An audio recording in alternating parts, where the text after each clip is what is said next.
require, give or take. Don't encourage him to text while driving. Well, if he's in traffic, or if his wife's driving. I'll Fine, let him work on that while I keep pontificating. I need a recap anyway. That's fine. Number one, please don't transmit if you're not actually talking. Number two, try and keep your volume. I'm going to be as guilty as this as everybody else. This isn't as big of a deal because I can fix the second thing. Try and keep your volume as consistent as possible when you're talking, because we have a tendency, and it just means extra work for me, but it's not that big of a deal.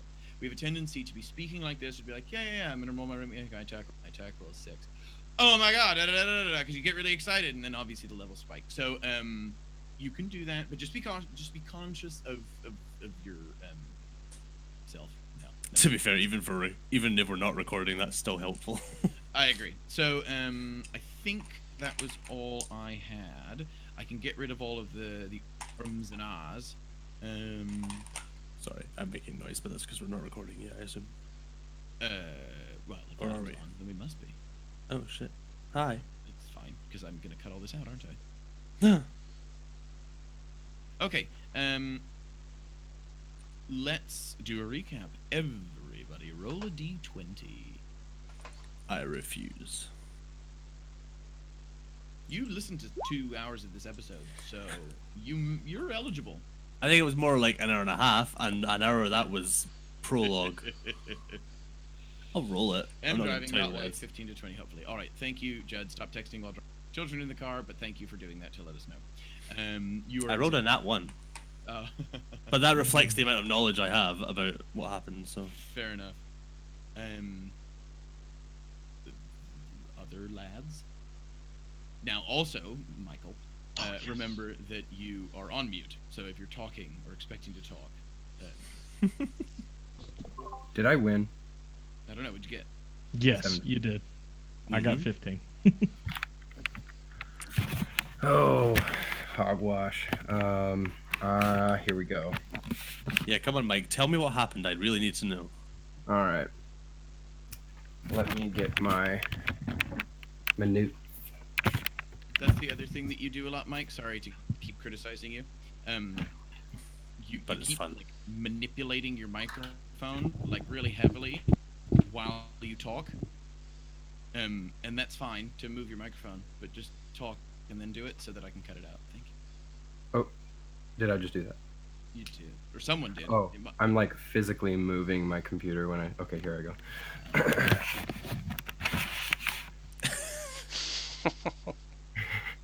I did it again, didn't I? Okay, here we go. Entering the pub of the Eye of the Beholder, we meet a older gentleman named Roran Hayhide. He grew up in Leightonford, and he had a dad, but now he doesn't, because his dad was eaten by a giant beast of the lake, which evidently turns out through stories is a catfish, a giant catfish. So we meet our first members of this party, including Krikes, Boone, Malin, Kai, and Dr. Glade. Moving down the road, after they decided to band together to get paid a little, we came across a handful of guards and an illustrious gentleman who was selling women's clothes. Innocently enough, not sure about that. But in passing, I believe it was Krikes that noticed that those gentlemen were not straight up and down. They turned out to be fake mercenaries. Well, mercenaries, but for the opposite way around. They were going to, when they were alone, rob the man for everything he was worth. So, being the gentlemen that we are, we stomped their brains out and propped them up with signs that said, "This is what happens when you're a highwayman, or a bad guy." And then we went up on our way. We traveled from the original city we were in. and got all the way down a little bit south of Wolfwater after we landed in Murstone. And here we set up for the night, and on watch, Boone was approached by a little goblin, and he said, "Oh, there's a beast rolling around. All my friends are dead." And we helped him, and then all of a sudden, we were accosted by a troll. And that's where we left off. That was perhaps the best recap that we have ever had. Yes, thank you, Mike. I am up to date. I take insult to that. I I'm a wouldn't. couple. Set the thank par you. now. Really, that was top notch. Thank you very much. Okay, so we're gonna get started in just a second. Actually, hang on. Let's see when Judd sent that message. He sent that at 48, so at about 10 past. And the first thing we're doing is fighting. So maybe we should not start just yet. That's fine. Yeah. So everybody. Why don't we take this opportunity to meet Kai? Guy? Because I gave, as you may have heard, I gave a brief introduction to him Yes. based on the notes that we have. To be fair, yeah, you said pretty much everything I would have said anyway. But yeah, no, Kai is, well, Kairos, but Kai is easier to say. Is just a bard-ass bard. Yeah, you already said he's the tiefling who grew up in a settlement, went to Notice to go to the big city and become a star, but now he wants to go on an adventure. And there's really not much more complicated to his story other than that. It's just been a long, winding road to get him to Notice to start developing his talents, and now he's with you guys, and who knows what's going to happen. But he goes by Kai instead of Kairos because it's less cumbersome to say. But yeah, no, he's pretty laid back. I said flirty to Alex. I don't know what the better word is for it other than flirty. It's more just affable probably was right, actually. You said that as well. So yeah, affable is probably the way to go with that. But yeah, there's not really much more to Kai other than that at the moment. Other than he speaks with a French accent, and we'll see how long that lasts. Not very. I predict I'm so excited. maybe 10 minutes. You never know. I already hate it. Yeah, well, he would love that. Yeah. So yeah, that's really all there is to him. Sorry, I can't find more time than that, but he's not a very complicated guy. And he is young as yet, so has not many stories to tell. He has a nice leather-bound journal which he's decorated himself, and that he's planning on keeping his tales and stories and sheet music in as necessary. But yeah, Kai. So, Kairos, as in like Kai and Ro? Kai, what? Like, so hold on. I'm going to go to the resources tab, and I'm going to Mhm. type out what I think. Like, is that how you spell his name? With a Z. Can you add it With to a your Z. Discord in brackets? Oh, got it. Into Roll20, sorry. In brackets. I am in Roll20 as... Wait, where is it written? Oh, I see what you mean. Sorry, yes. But with a Z? Yeah. Oh, okay. Mike, are you thinking of this at all? Or is this me being a history nerd? Well, yeah. Oh, no, sorry, no. Unrelated. Not the typical. Not Jesus. You're not Jesus. Not Jesus. Yeah. No. I was not an allusion to that, I'm afraid. Oh, Josh, it's so good of you to put your full name so that you could join Adam in the double line crew. Oh yeah, crap. No, it's not. It's genuinely. I'm not trying to be shitty. Like, I was making fun of Adam last time because he was the only one that had Oh. 2 lines. There is actually meant to be an accent over the last I, because it's not Zakair, it's Zakair. But there's meant to be an accent over the I, and I can't remember. That's not maybe in Tiefling language, but that's just not how umlauts work. It is in French. Not with a full glottal stop, it's not. Sekair. I didn't mean the glottal stop. That was unintentional. Sekair though would be Alright. where you have a double I umlaut. So yeah, You geeks. I know. Languages. I mean, What they're like. audience. Ah. Consider the audience. One thing that I'll do while we wait for Judd is remind you guys of our overworld map that we're also using. You've got your homepage there. And again, I say this a lot, and Josh, you weren't here, but you were listening, and I know you know the rules anyway, but this is yours to fuck about with. I think, do you guys have the ability to, I know you can draw on there, but if you have the ability to put text on there, I think you did that last time as well. So feel free, if there's anything that you want to see on there, around maps or whatever, just shout. It's your little resource, and it's just the landing page, and it's open all the time. So if you launch on a Thursday when you're bored, you can go play with that. But we also have this map here, Ooh. which is the overworld map that you've seen before. Are we able to bring that up, or is that just DM only? I think I have to. If you want it brought up through the week, just tell me, and I can move the thing. But I think I can only display one page to you at a time. Okay. So I can leave it on the homepage, or I can leave it on this page. It's up to you. Is there a key? This It's pretty straightforward to work out at the moment, but It is. There is a key. I thought I put it on the resources tab, but I'll make it available. And everything that we're talking about, and one of the things I'm going to try really hard to do for myself when I make them, is every resource I give you, maps, visual cues, whatever, I'm also going to put on the website that Josh runs, patemei.com, so he's trying to help me with that. But Hello. Yes. oh, Josh, sorry to interrupt. I was meaning to ask you, is there a guide available? Is it pretty easy, or to contribute? Generally, yes. When you get more into the nitty-gritty of trying to do more technical stuff, it gets a bit difficult. But if you're just trying to write an article with information, yes, it's easy. Right. Okay. Um, Do we need to log in, or? You do. If you DM me like an email address, I'll send you some login details. Okay. Thank you. Because I don't know. Oh, I think I closed the registration so that not anybody could just make an account and start doing stuff. So. Well, you never know once we start getting super fans. Of course. But yeah, so if you want to log into it, just DM me an email address and I'll send you an account. Okay.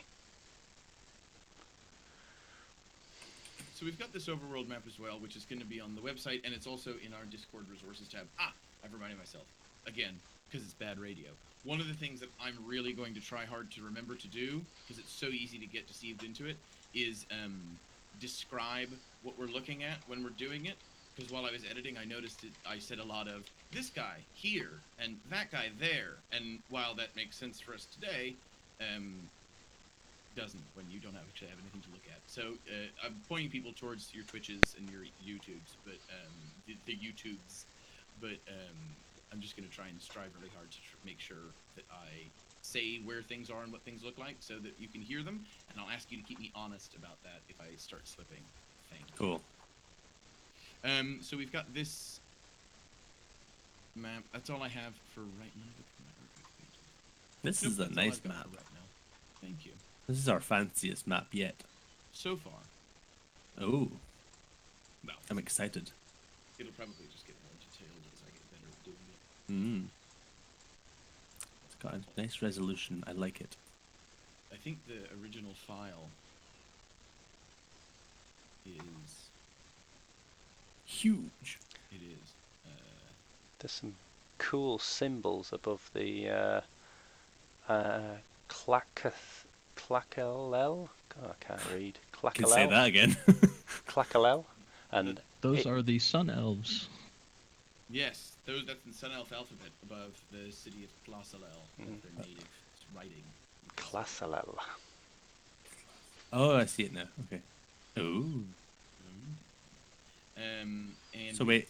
Yeah. Was somebody a sun elf? One of our people? Yes, I think. Yeah. Interesting. What was he saying about not the legend, the map, or it getting more detail? What were we talking about? Oh, the resolution. Yeah, so I think I made the original was like 10,000 by 8,000. Jesus.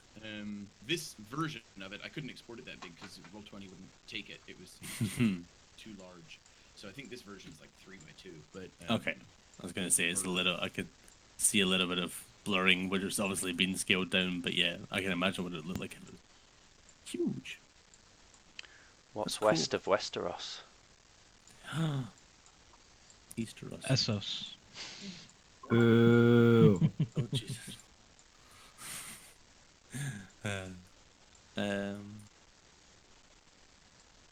Do any Oh of you Jesus. follow? Oh, sorry. It's okay. Go on. You scared me. I was wondering if any of you follow r/freefolk on Reddit. No. Yes, I do. Oh my god, they're so funny. I know. After being a part of that subreddit and trying to like go to r/Game of Thrones or A Song of Fire and Ice, like I mean, with for lack of a better word and using the free folk term, but they're all kneelers, man, all of them. Oh dear. You fanboys.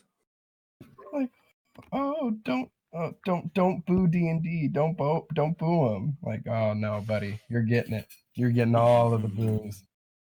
Hmm. I don't think I ever watched Game of Thrones properly, or read. Certainly haven't read A Song of Ice so far. If you ever do it, just stop at season 6 and imagine whatever ending you want. Okay. Because season 7 and 8, not good. So I have heard from the world. Yeah. Thus I am aware. Where's that character from? Alex, do you remember where my character's from? you are from isolated tiefling settlement in the country of Silweald. Oh, it says it right there. Yeah, no, it's fine. Yeah. I thought I hadn't written it down. I had. Okay, that's fine. Ooh, that looks like a Why is it that colour? What's the landscape there like?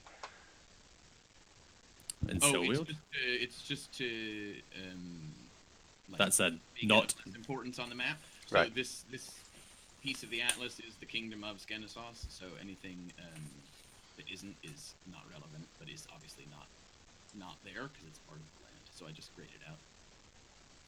It is a land of ash. Can I come from the little island next to Trallin? Sure. Actually, no, because that It's a wouldn't bit make sense. No, it's a bit kind of close. Okay. Above Silweald, Can I if you remember just be here? where? Just like between Trallin and Freeze, or Fress, Yeah, how sure, Freeze. sure. Yeah. Above this isthmus here, this peninsula that connects up to that big land, you might Hmm. our map. Yeah, Very I first remember. campaign. It's the whole thing is a huge forest. So if you want to be from the forest, that's fine. But if you just wanted to be from like an isolated tiefling village around there, Yeah, I think it makes more sense because then that would be why I would go down south to Notice rather than going somewhere else because I would be closer to the border to, where are we, Skenesos? yes. Yeah. So yeah, that would make more sense if I'm from further south in Silweald. And there's a ferry all the way to Tau Tur from where you're from. Oh yeah. So that would So be yeah, that makes convenient, more sense. Yeah. And also it means I get to be from on the cool map. Could someone remind me how much the old fellow gave us in gold last week? He promised 250 each, but he actually gave us some, didn't he, to leave? He only gave us 200. Yeah. Right, to share, not each. 200 was your kitty, right? And then there's more waiting for you on return. He said you can spend as much as you want and expense it back, but obviously he's only got a fixed amount of money, so whatever you spend to get the job done will come out of your final pay. Yeah. I didn't mean to do that. Little side trip to Sindula Monastery on the way home. Bet those guys rock. Sindula. I'm down. No. Would we know anything about Sindula? Are they famous? Are they reclusive? Would we have... You know, if we were in the vicinity, would we be like, "Whoa, we must go visit there. Those guys are amazing. They make the best mead," or they'll bless Not you every for... monastery is a brewery. I'm still getting over Sunny and I was Rahu. gonna say you gotta get out of that. You're in the wrong head. Brain transplant to your new character.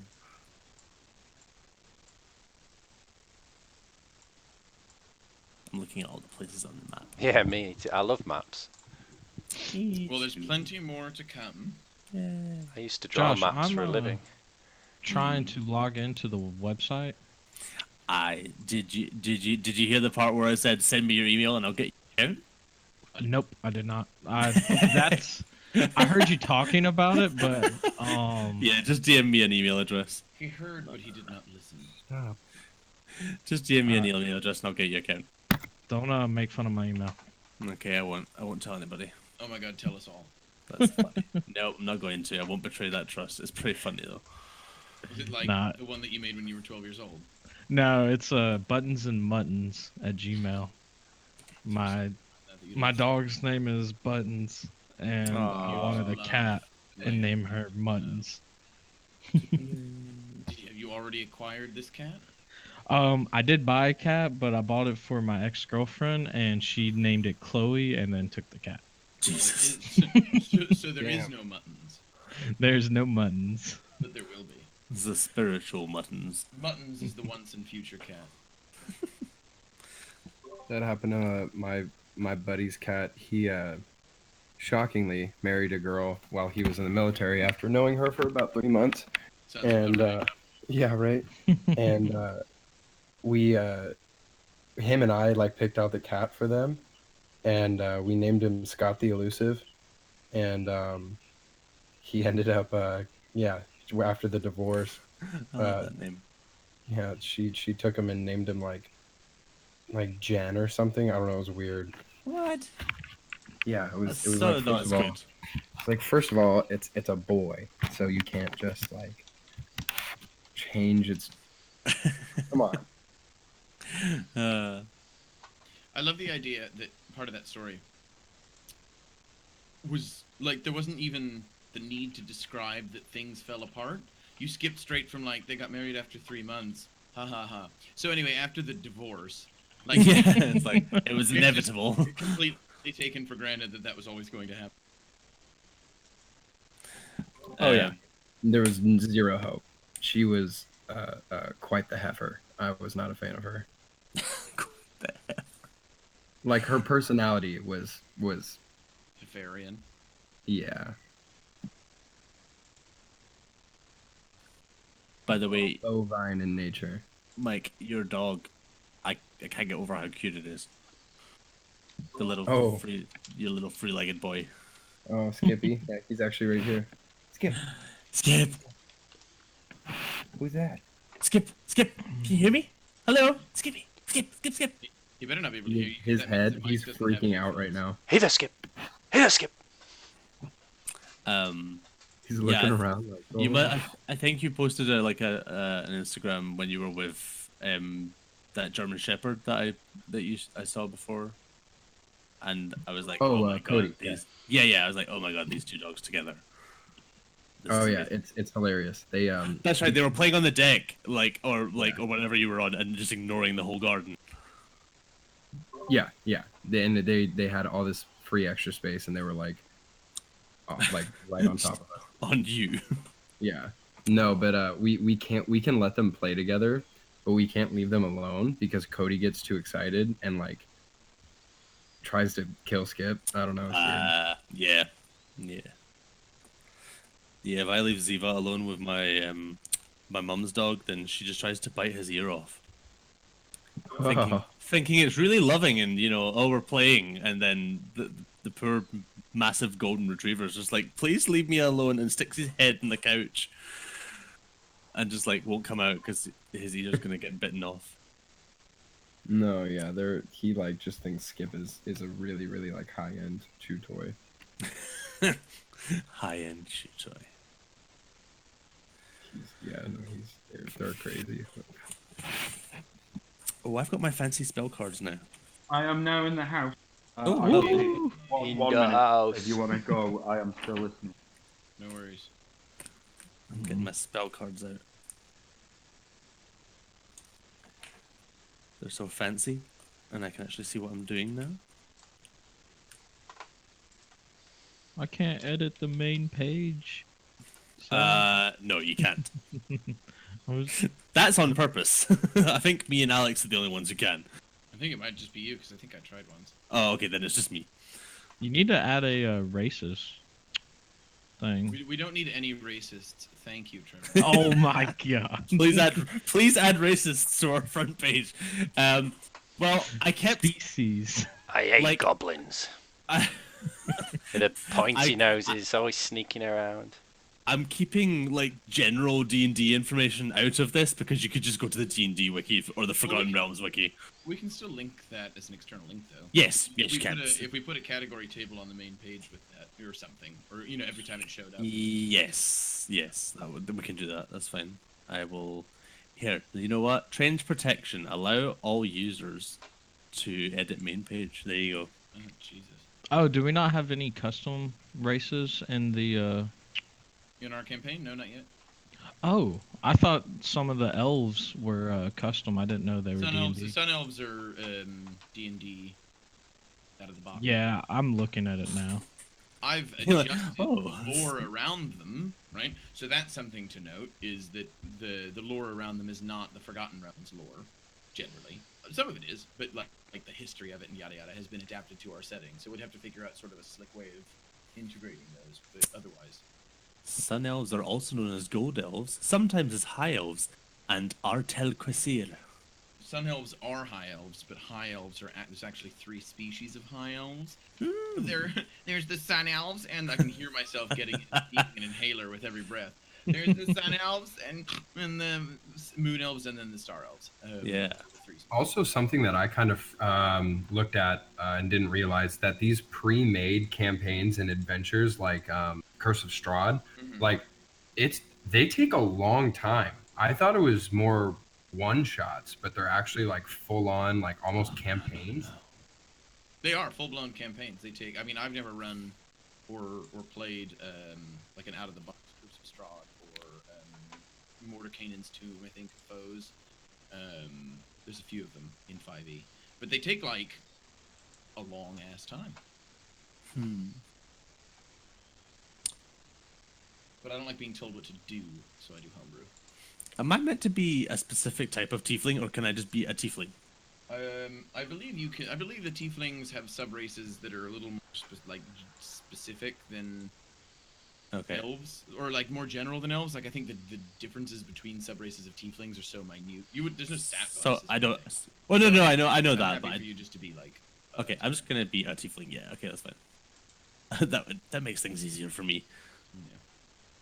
This is the character that I'm doing to make things easier for myself. I'm just.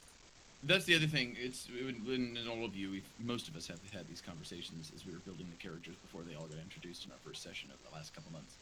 But I was trying to tell everybody, because everyone had like this idea that they wanted to, like, metagame build this character around like, and this is a perfectly legitimate way of doing things most of the time around, oh, I'm gonna get this race and then I'll put it with this class variant and then with that class variant, and if I multi-class with this, right? And you build this like perfect being.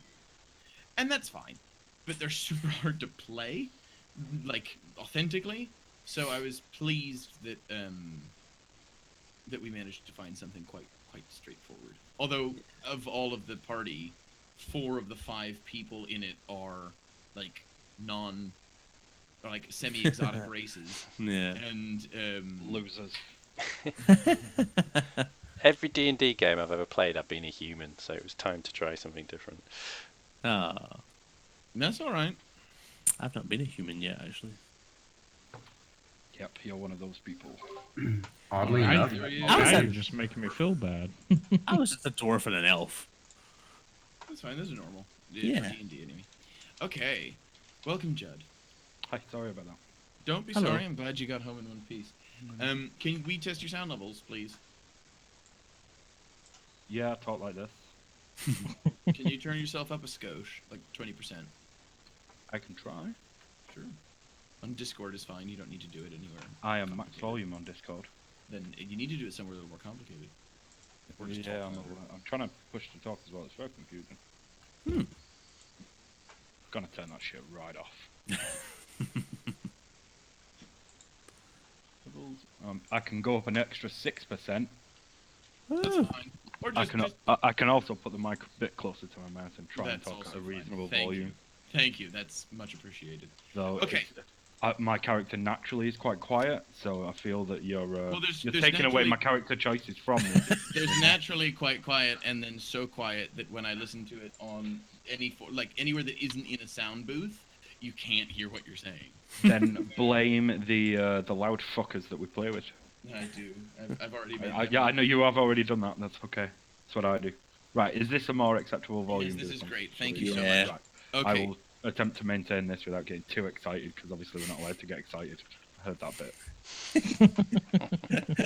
So shitty. Okay, here's what we're gonna do for the audio, if you would be so kind. We're gonna have a solid. I need to do like a marker, like in the movies. I need to create like a distinct sound profile so I can line it up to Adam's when he gives me his. So I'm gonna snap 3 times. Don't talk. I'm gonna snap 3 times. Then I'm gonna give it 5 seconds of dead air so that I can get the noise reduction, like the background hiss, so that I can get rid of that, and then we'll start. So just shut up. Thank you.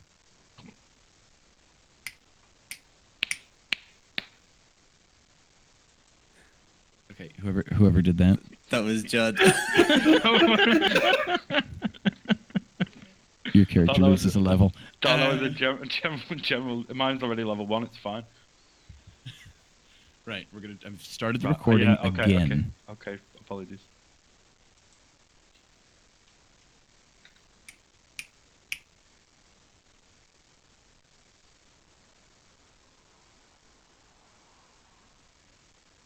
You may now say something stupid. We've got a great DM. Something stupid. Can we keep that bit that Judd did in? Like, just put that in the recording. I already deleted it, Oh my gosh. but we can get it from Adam. Okay, here we go.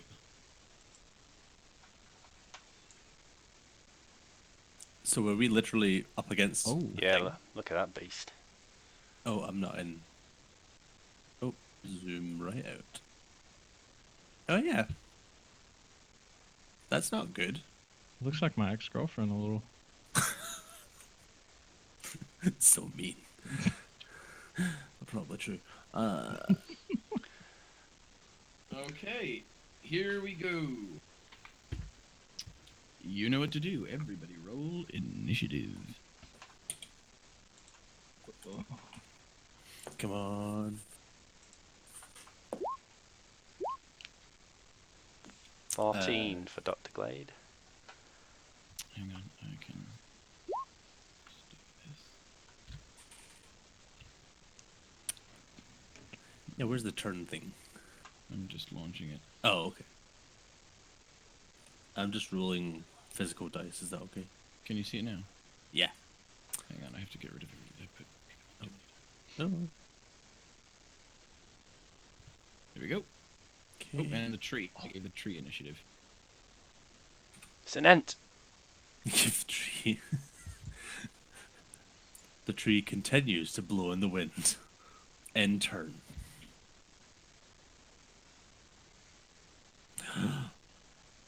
Me and Boone are doing the same turn. Oh, man. I also got a 12. What? Yeah, I got a 12 as well. Jesus. I don't know why mine didn't update. Oh yeah. You can just put it in. Yeah, that's what I'm doing. Okay.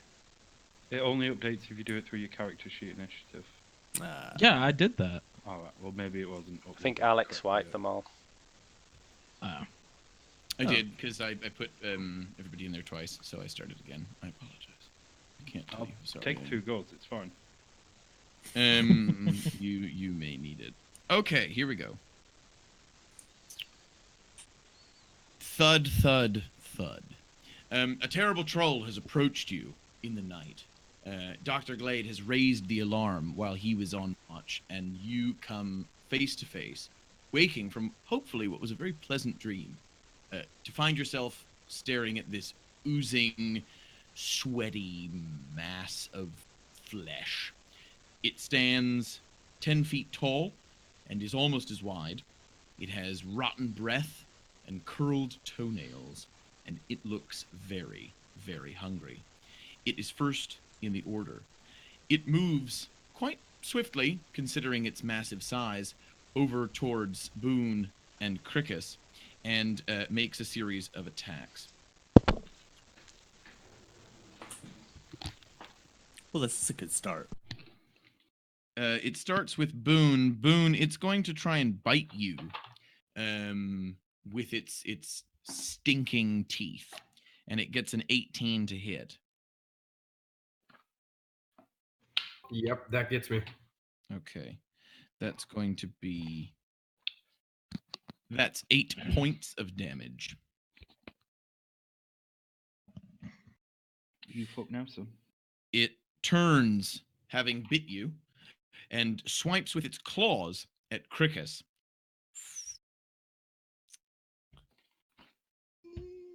And it rolls a 5 plus 7, 12. Oh, yeah, that hits. Hits. But can I use Misty Step to go like avoid it? If that's Misty Step the spell, Misty Step the spell is a bonus action, not a reaction. It says reaction. Does it?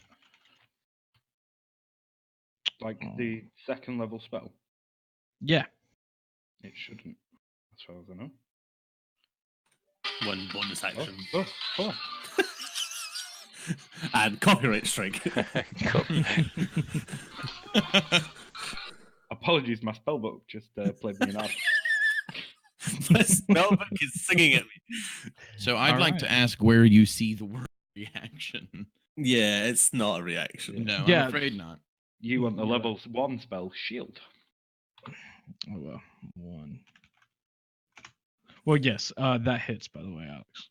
Okay, so that's going to be 2d6 plus 2. 6, 2, 2 is 10 points of damage for Crickus. Unfortunately, he's not done with you yet because he gets one more claw attack. 11 plus 7, 18. Oh yeah. And that will be another 12 points of damage.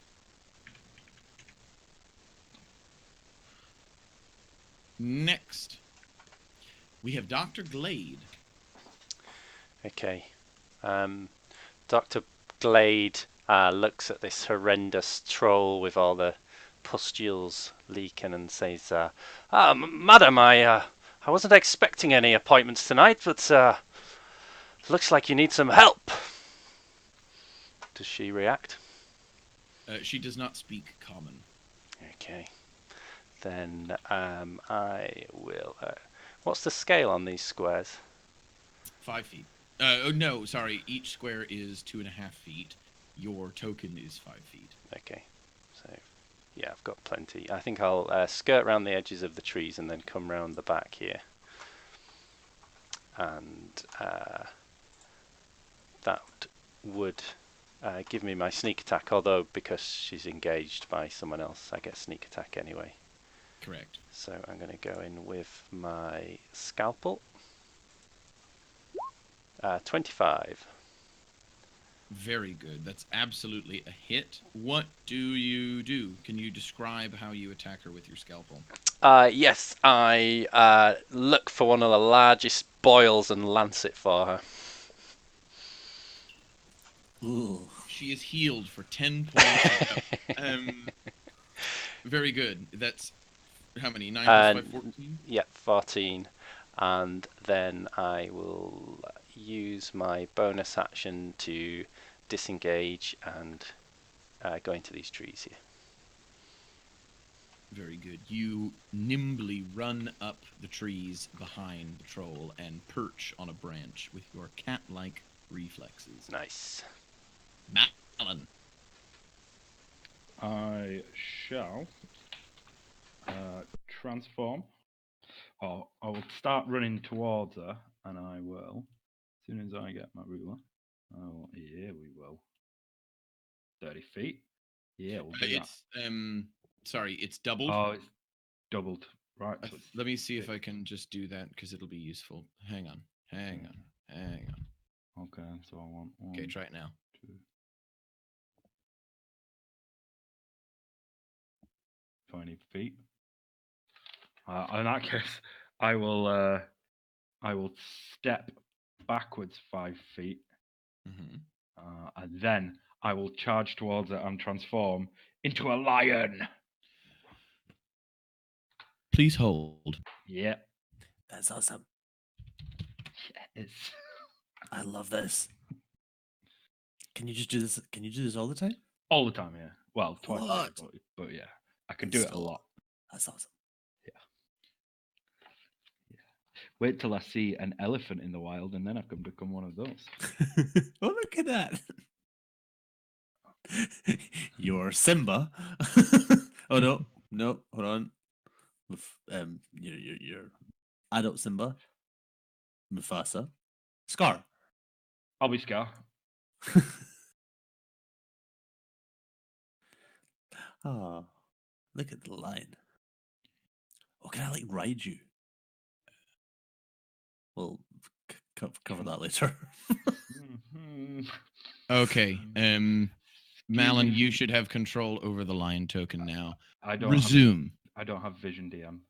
Oh, it's because afraid. your lion was blind. 1 second. And now? Ah, I'm a lion. Wait, do lions have dark vision, don't they? No. But they're a cat. I've Cats can't see seen in the them dark. hunt elephants in the dark. They must have. I mean, Alright, if you want to fine. give me dark vision, I'm fine with it. No, not if you don't deserve Okay. it. I will charge and pounce onto said troll. That actually looked really cool on Roll20. You pounce. Yeah. The thing requires a DC 13 strength check, please. Strength check. Or strength saving throw. It rolls an 8 plus 4, 12.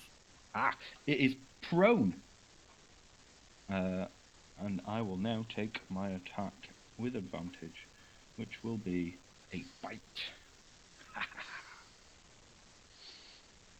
Very good. 2d20, which is 12 plus 5, 19 to hit DM. That is a hit. Yeah, get fucking right. Be 4 plus, that'll be 7 points of damage, please. 7 points of damage, so ordered. And I'll go as I bite a bit of a flesh off and tear it. It comes off a bit like you know when you make like a pork, like a pot roast, and it like melt in your mouth, it just pulls off the bone. It's a bit like that. Excuse me, this lion is a vegetarian. I didn't. Well, you don't have to eat it. It's troll flesh, but it comes off the bone like. Feel like you're not respecting my roleplay choices, DM. Cricus. Woohoo! I would like to move here. You move about 10 or 15 feet away from the troll yet. Alright, and then I will cast Hex on the troll Okay. as my bonus action, and then cast Eldritch Blast. So Can you describe the effects of Hex for me, please? Hex takes 1d6 necrotic damage for any, or added on to any attack that I make. So go ahead and roll. I believe it's a ranged spellcasting attack. Yes. Okay. Go ahead and make your attack.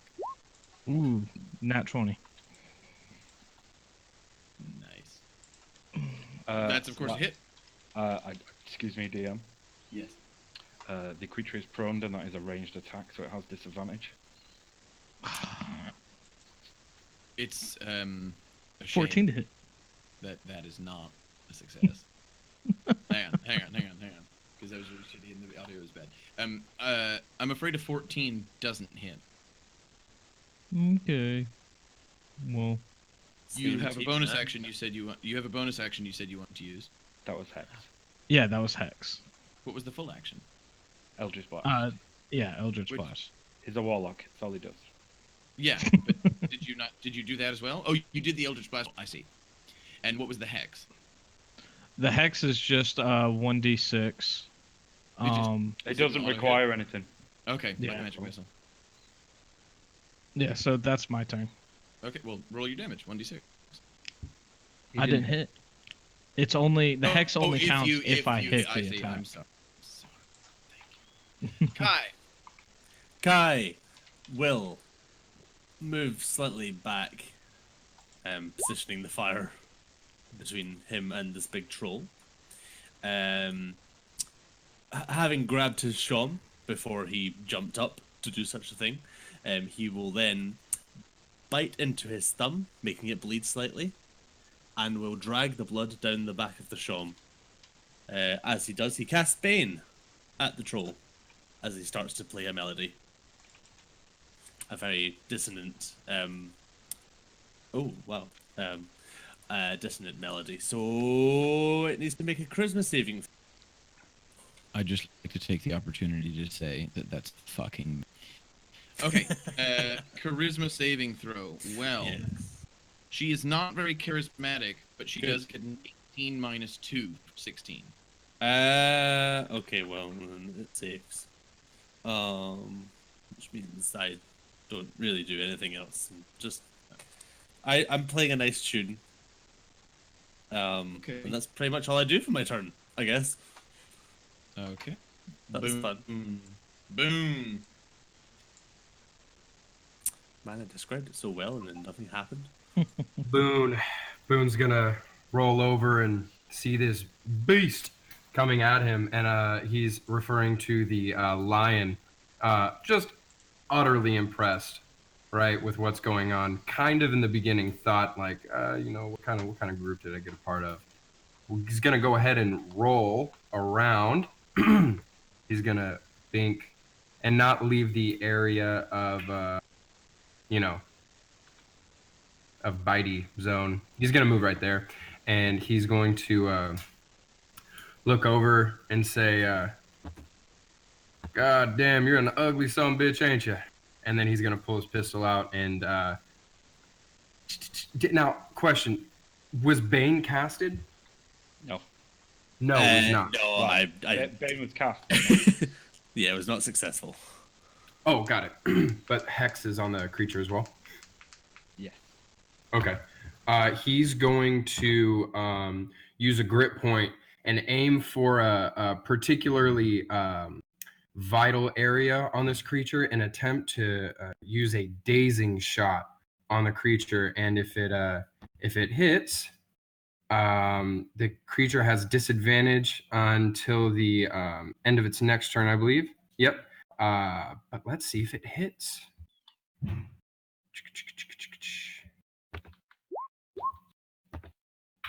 21. That is a hit. All right. We're at 12 points of piercing damage. It is still prone. And it has to make a check of some kind? Yes, it does. It has to, on a hit, the creature suffers normal Constitution saving throw or suffer disadvantage on all attacks until the end of its next turn. Okay. Now, Constitution saving throw. I'm sorry to say that it got a 15 plus 5 for 20. Ah, yes, I would assume that passes. Okay. Next in the order is the troll. You notice Malin, if you will. Oh, I like it. Nice. Yes? No, I said nice. Oh. You notice, Malayan, that the chunk of flesh that you've ripped off begins to knit itself back together. The chunk's still in your mouth, but the troll's flesh begins to knit itself back together. And it kind of, it looks like it gains back. It looks like it gains back a bit more of the strength that it lost in the last round of fighting. It stands, releasing it from the prone condition. It stands and swipes at you, Malayan, with its claws in order to try and knock you away, or incapacitate you, I should say. It may try. 4 plus 7 is an 11, It fails. and it does it again. 14 plus 7 is 21. That one hits. Okay, that is 3 plus 3 plus 4, 10 points of damage. It concludes by biting you. That's an 18 plus 7, 25 to hit. How 18, 25? Do you say? I did. Also hit. That is the same. 6 plus 4, 10 to hit. Okay, Or so excuse me, 20. 10 points of damage. Yeah, that's fine. Okay. Dr. Glade. Okay. Dr. Glade will rush forward once again. Now, madam, please hold still. And he will do another sneak attack with his scalpel. 25. That is unsurprisingly a hit. Doing 3 sneak, 6 piercing, so 9. Yep. Very good. And as my bonus action, I'm going to apply a poultice to the incision. Which poultice? I'm going to go for the charcoal one that does 1d6 fire damage every turn for 1 minute. She can do a dexterity saving throw to remove that poultice. Okay. The poultice is applied. Does it work on the first round, or? The targeted creature will then take 1d6 fire damage every turn for 1 minute. Does it say at the end of its turn? Its turn. It doesn't. At the beginning of the targeted creature's turn, it then may Okay. take a dexterity save to remove the poultice. I'll just apply everything at the beginning of the troll's turn to keep things Yep. consistent, Okay. if that's all right with you. Yep, sure. But that's my bonus action, so I can't sneak off. Thank you. The poultice is applied, and you see it begin to sear and bubble on the sides of the wound that you've created as it sinks in to its rotting flesh. Malayan. Okay, I will take a bite attack against it again, Okay. which will be not very much. 11. To hit. Oh, is it? Well, No, to hit. 11 to hit. Oh yeah, but I have advantage because somebody else is within 5 feet of it. So Correct. that'll be 18. I have pack tactics as a lion. 18 is correct. I should say is a hit. Is a hit. That'll be 6 plus 3. That'll be 9 points of damage. And I'll again. Arrgh! This is my jungle, bitches.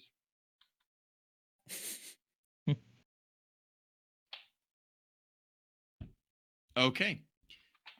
Thank you. Someone's typing. Crickets is next. All right. Let's try this again. I would like to cast the Eldritch Blast. Mhm. Oh, that's a 10. No dice. And then can I use my Awakened Mind ability to telepathically talk to the troll and tell it to go away from here or it'll die? What language do you choose? It doesn't matter. If as long as the troll speaks a language, it'll understand what I'm telepathically saying. Okay. That's good to know. All right. So what check should I roll for that? You don't need to make a check. It's a latent ability you have as a cantrip. So you can, not even a cantrip. So you do. It's within 120 feet. You project the message into its mind. What exactly do you say? If you do not leave here, you will perish for no reason. Don't forget to call it a little bitch. I will Okay. not add that. Here's what happens. You say that, it lands. you can see this look come over its face as it kind of looks around, trying to determine where this voice has come from that speaks its language in its head. Typing. But it doesn't take it as a helpful piece of advice. It hears it as a challenge, and so it bellows and redoubles its efforts. Oh, Next time, phrase it better. whoops. Kai. Kai will remain where he is just now and opens his mouth to start what becomes a string of whispers, and somehow his mouth begins making overlapping whispers, even though he's only got one voice, as dissonant whispers is cast at the troll. So I need it to make a wisdom saving throw. Wisdom saving throw. Thank you. Pretty please. I will do that for you. Jed, I can see it's you that's typing. I'm literally just clicking a mouse, but I will mute myself. Wisdom saving throw. It's not Yes, very please. wise. It's 16 minus 1 for 15. Oh, damn it. That still passes, but it still takes some damage. So it'll take half of 3d6. So give me a second while I find a 3d6. I find a 3d6. Do you know what? I'm just going to do it in here. So, Jesus. Do you round down or up? Down. Oh, 2. Wow. That was fun. It takes 2 whole damage. It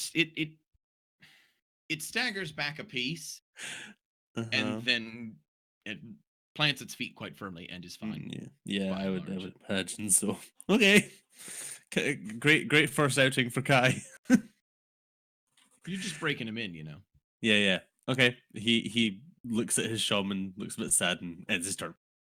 Boone.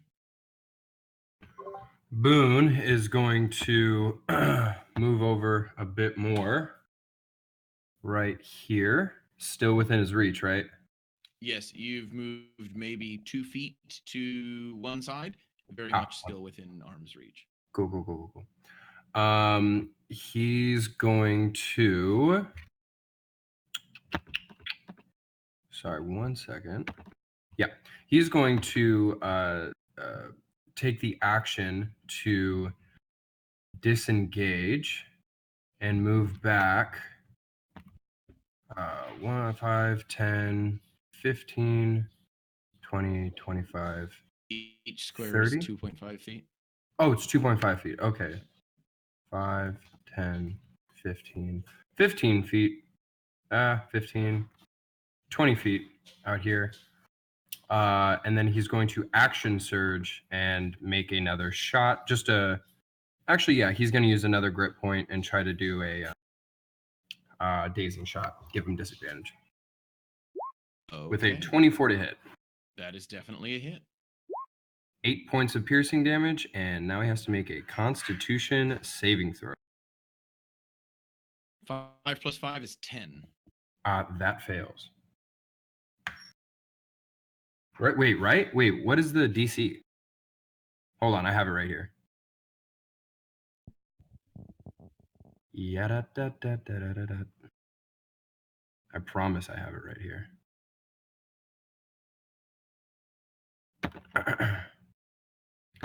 So yeah, how about that flight in? Jesus. Yeah, the trick shot save DC is 15, so yeah, he failed. Okay, 1 second. 15 seems really hard. Yeah, I think it's 10 plus my dexterity modifier. So Is it not 8? my dexterity modifier? No, is it not 8 plus your proficiency plus your dexterity? Oh, wait, yeah, that's probably what it is. Proficiency is 2. It's Yep, 2 that makes plus, sense. plus your 8. Yeah, got you. Okay, I'm back. So recap for me. You got 15 is the DC. Yes. And he got a 10. DC. Yeah, 15 is the DC. He got a 10. He fails. She fails. Excuse me. I'm not going to misgender this troll. As so artfully and identified by Dr. Glade. Therefore, the troll fails this check and is dazed, is stunned, Woohoo! which is useful because next in the order is the troll. Despite the fact that she is stunned, she does seem to rally her strength around her as she did last time. Sorry, quick question. You got her for 8 points of piercing damage, yeah? I did. Wonderful. She seems to rally a bit, despite the fact that she is dazed, but can take no action given her stunned condition. Have you taken a burn damage? Yeah, would you like me to roll that? The burn damage is also a shout. In fact, Sorry, sorry to cut you off. She has disadvantage. Unless there's another effect on there that makes sure she can't take any action. Mine is just a disadvantage on attacks. I see. So actually, a couple things are going to happen. I'm going to dial it with because So first thing that's going to happen, it's her now, top of the turn. First thing that happens, Dr. Glade, roll your fire damage. There we go. 5. 5 points of damage. The second thing that's going to happen, which you notice, is that unlike the last turn, she does not seem to heal ever so slightly. She remains quite grievously wounded. Then, she turns around and tries to kill the lion. Oh no.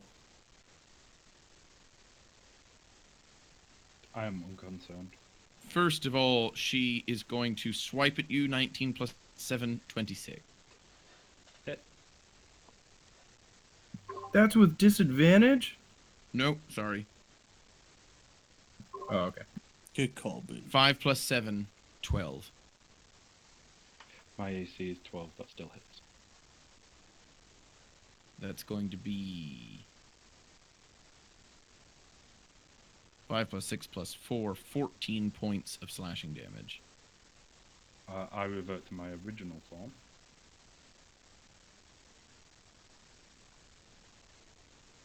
Oh, hey, look, a druid. You pop back into shape right as the troll tries to hit you again with her other hand for an 11. 11 will miss me. How many points of damage was the last attack? 16 or 14? 14. 14. Your recently altered form means that she misjudged the swipe, and while she was going for the lion's head, you've suddenly shrunk in stature, and she misses. Get fucking wrecked. The last thing she'll do is try to bite you, now that she's got a bead on your size, but unfortunately, 2 plus 7, 9, she is unable to. The burn damage on her back has distracted her, and she misses quite badly. Dr. Glade. So, being a city doctor most of his life, I don't think he'd have much experience of troll anatomy, but is he able to see why this troll's so enraged? Why is there anything wrong with it? Is that anything obvious? Why would you don't see- you make a nature check? Okay. Animal handling feels a bit derogatory. A natural 1.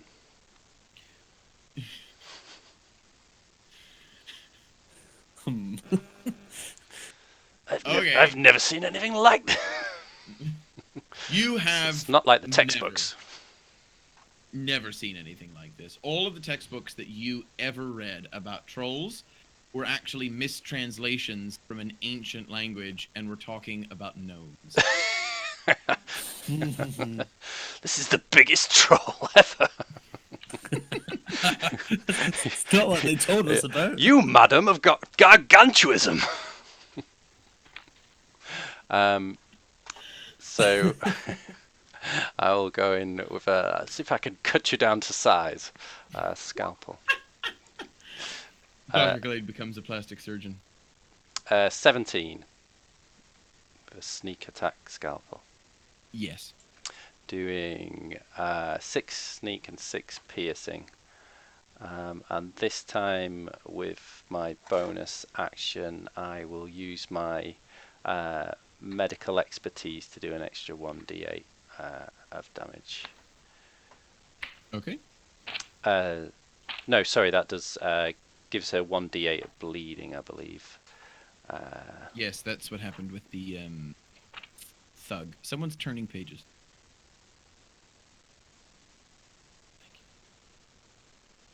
Your damn pages.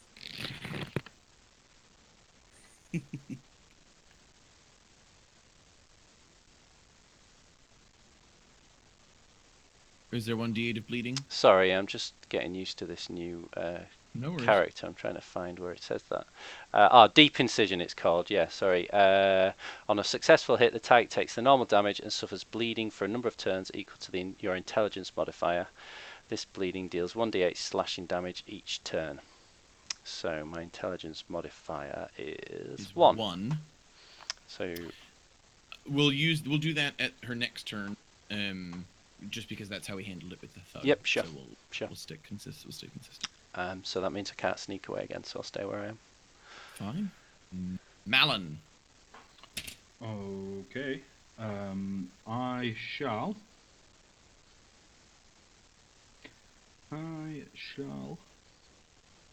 summon a flaming sphere. A 5-foot diameter sphere of fire appears in an unoccupied space of my choice. And where this unoccupied space of choice? Behind her. Yeah. 1 second.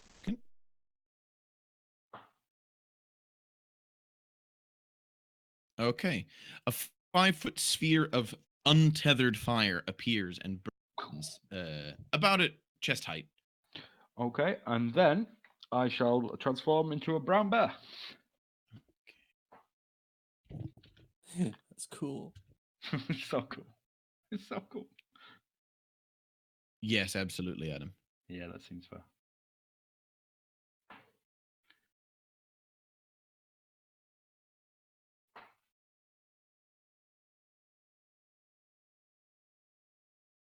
I was a flat bear then. I've lost vision That's, again. it's a bear rug.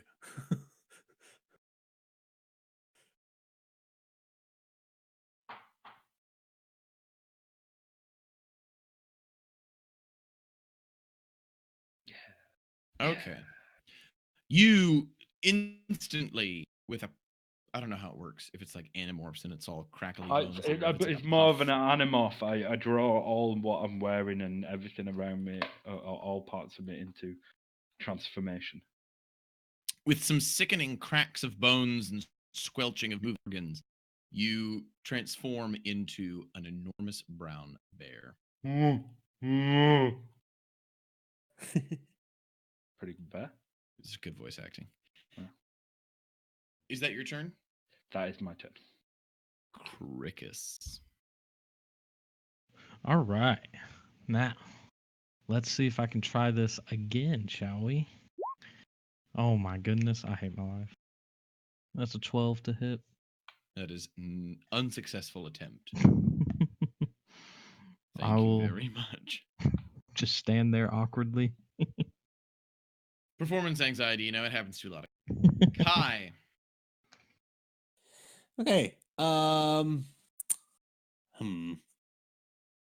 I Yeah, I had a while to think about this and I've not come up with anything good yet. I'm just going to try and give it another dissonant whispers. So I'm undaunted by my previous failure.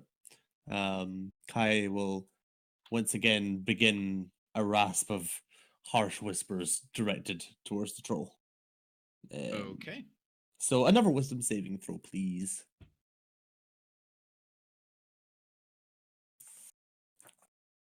The troll.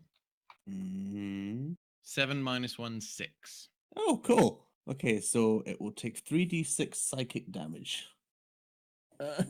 Sorry, wasn't in range of my. keyboard there. So 13 damage. On a failed save, it must use its reaction if available to move as far as its speed allows away from me. Oops. Boone, is it still stunned? How long does that stunned action last for? It was dazed until the end of its turn. Okay. The only No longer effect dazed. on it is that it has disadvantage on attack rolls. Okay, so it doesn't move. No, it can move. That was the thing Oh. determined.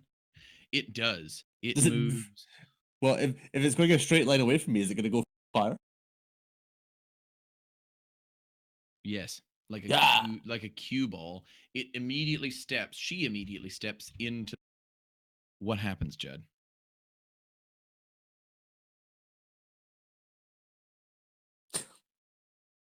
The game Man. is so far down. There isn't a specific rule for that one, but there is a rule for if I ram it into people. So I would say that it's 6 of one, half a dozen the other. In this particular Yeah. instance. I'd say She has rammed herself into. Yeah. Okay. So Did I do good or bad?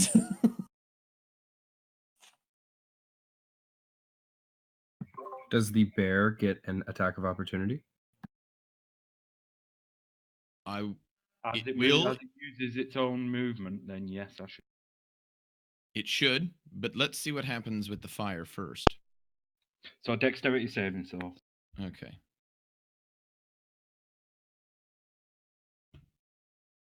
Six. That is a fail. That is 2d6 points of fire damage, Yeah, I did good things. which will be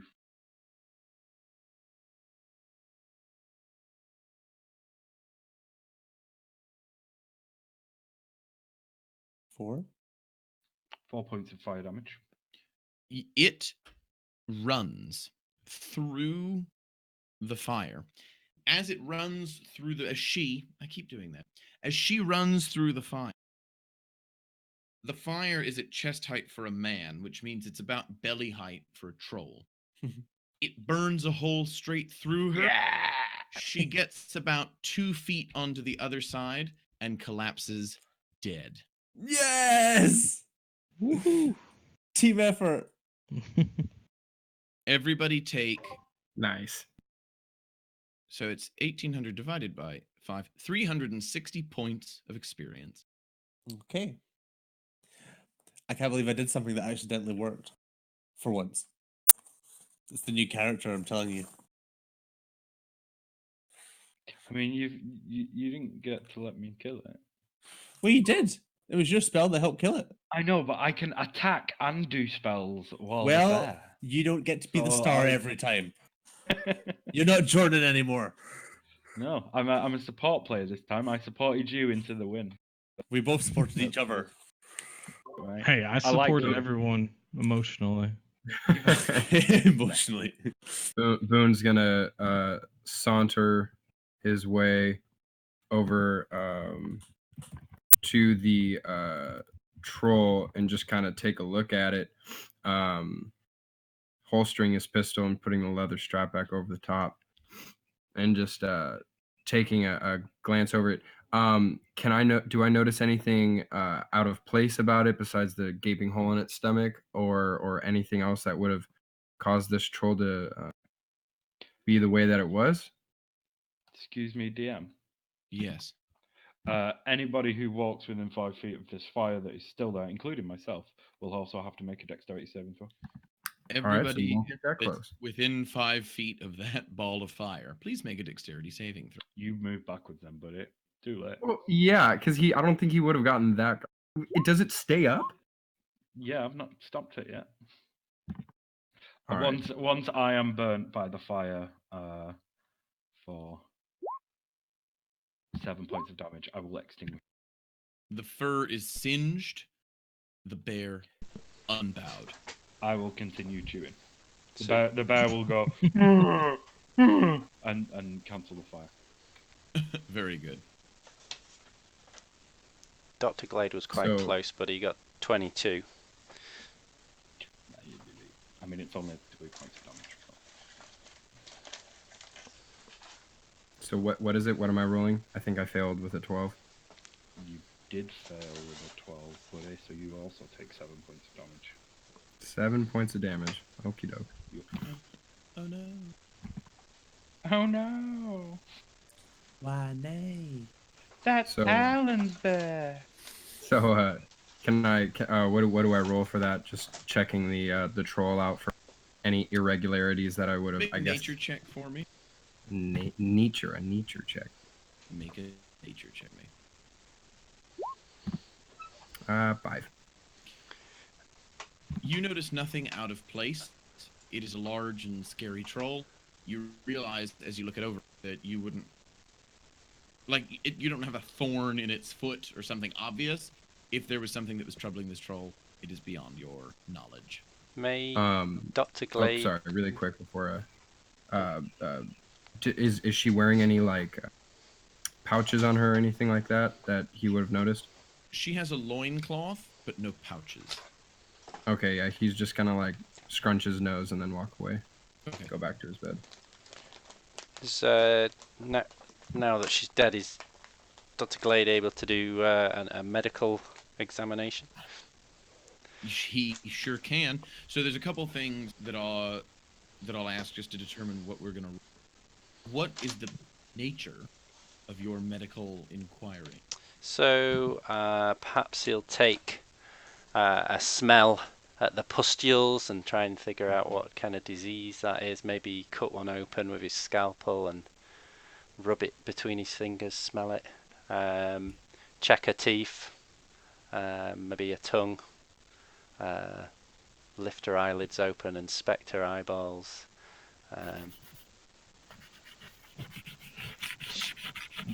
Is she Michael, if you're rubbing your laptop, stop. Hey, Oh, yeah. if you're that's rubbing actually anything exactly else, what buddy, I'm stop that too as well. yeah, No, were it's you like were you getting a bit no. into my description of the inspection? doing. No. Alex, Yes. while he's inspecting it, can I use Awakened Mind on Dr. Glade and just telepathically talk to him and say, "Stop touching my corpse"? You can. Dr. Glade, you hear a high-pitched voice speak to you inside your head and say, "Stop touching my corpse." What do you do? I will reel backwards. I think it's still alive. It talked to me. No, it didn't. It's dead. Then I appear to be hearing voices. How peculiar. Seems you're taking some of your own supply. No, we had a chat about that. Only when necessary. Dr. Glade, roll a medicine check for me. Natural 20. Nice. So giving me 23 in total. You conduct a medical examination. You feel and smell the pustule fluid. You look underneath the eyelids. You run your fingers or gums. You feel the teeth. Eventually, you come to a diagnosis, which now that you've seen a real troll, makes a lot more sense.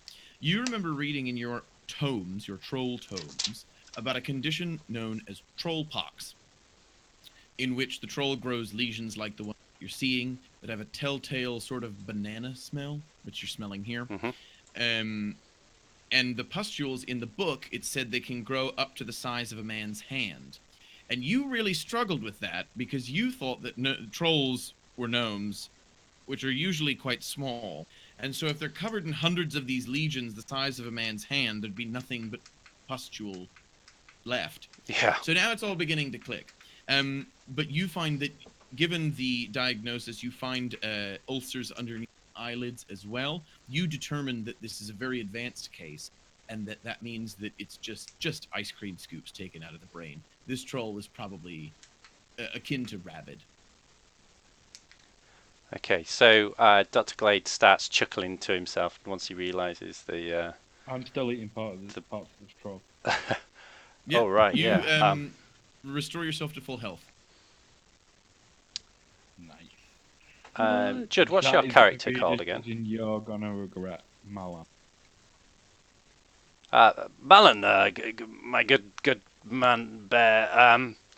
This troll appears to have what's known as troll pox. I'm not entirely sure what effect that may have on your physiology, but perhaps you shouldn't be eating so much of it.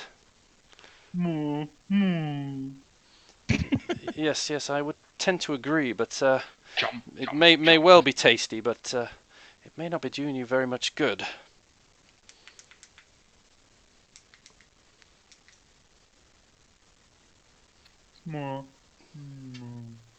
As a bear, I will take myself back to my bed. Either you said you were enjoying that very much, or little Billy's down the well, and I'll presume you are enjoying that.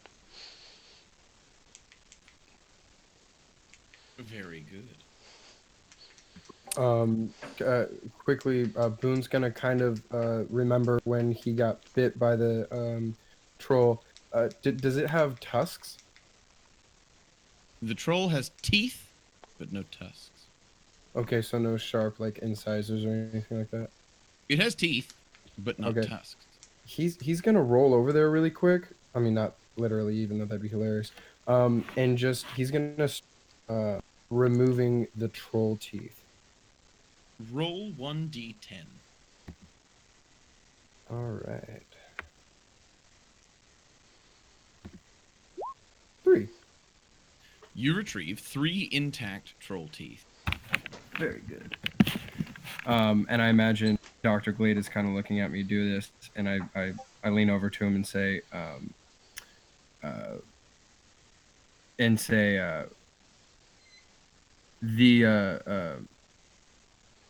there's usually curious vendors out in these towns that we go.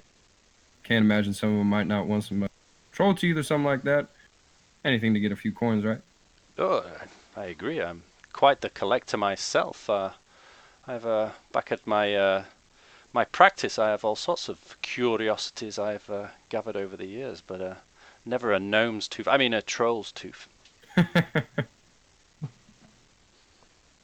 Great minds think alike, I guess. I must write my own textbook based on my adventure here, or at least contact the author. He's made a terrible mistake. I can't wait to see a gnome. Boone is just gonna kind of lift one eyebrow at him and go back to his bed and start tending to his own wounds. Very good. Excuse me, dear. Yes. Trollpox was an excellent bit of work. Well done.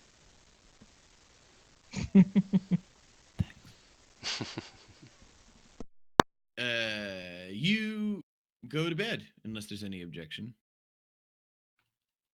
Good. No. You pass the night. The rest of the morning is similarly uneventful, shall we say. Does that count as a full rest It or long rest? if It you should, waited doesn't it? until into the next morning in order to set off instead of setting off at a designated time, then yes, it does. I am happy to keep it as a short rest.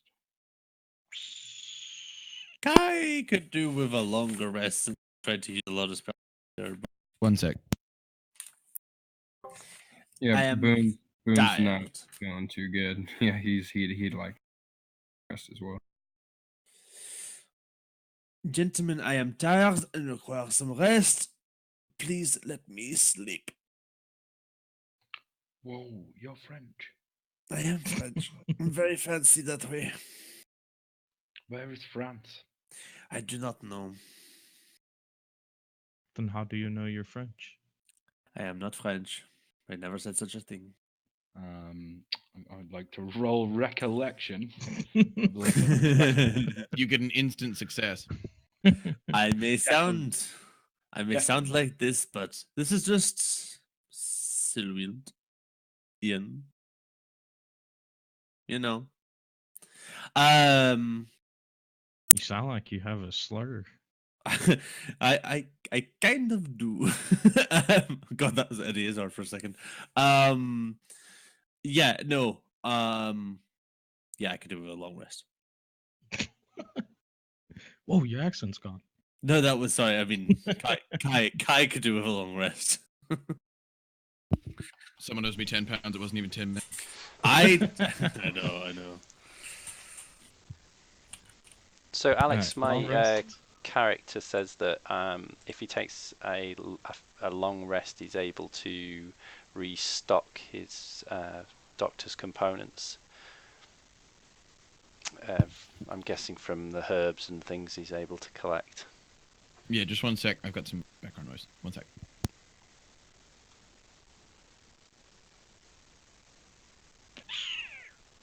He's going to kill his housemates. Gonna tell him to stop having fun. and Yeah, be like, he "Oh, beat me to that.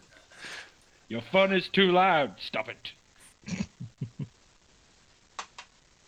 I hope he doesn't listen back to this bit. He will. Yeah, you'll tell him, Snit. He edits the thing for audio. I'm really hungry. Should have ate the troll. Yeah, better troll. I haven't eaten anything all day. I'm starving. You should definitely eat something then. Liquid lunch, Trev. You're a student. Yeah, I'll just start pouring myself shots of vodka. It'll be fine. Shot. I have 3 whole bottles for some reason. I have half a bottle of Prosecco. What's that? Cheap champagne. The gayest drink on earth. Well, that too. Yeah. It's weird champagne. It's not nearly as good. Yeah, no, it's Well, like a. It will get you fucked up. It will, It yeah. has its advantages. So what do y'all normally drink over there? Like, I'm into my beer. gin at the moment. Oh. I suffer from really bad migraines. For years I've had migraines after nights out in the morning, and I They're discovered called it was. hangovers, mate. Well, no, I know. Everyone gets I should have guessed you were going to say that. No, but like, really. But worse than.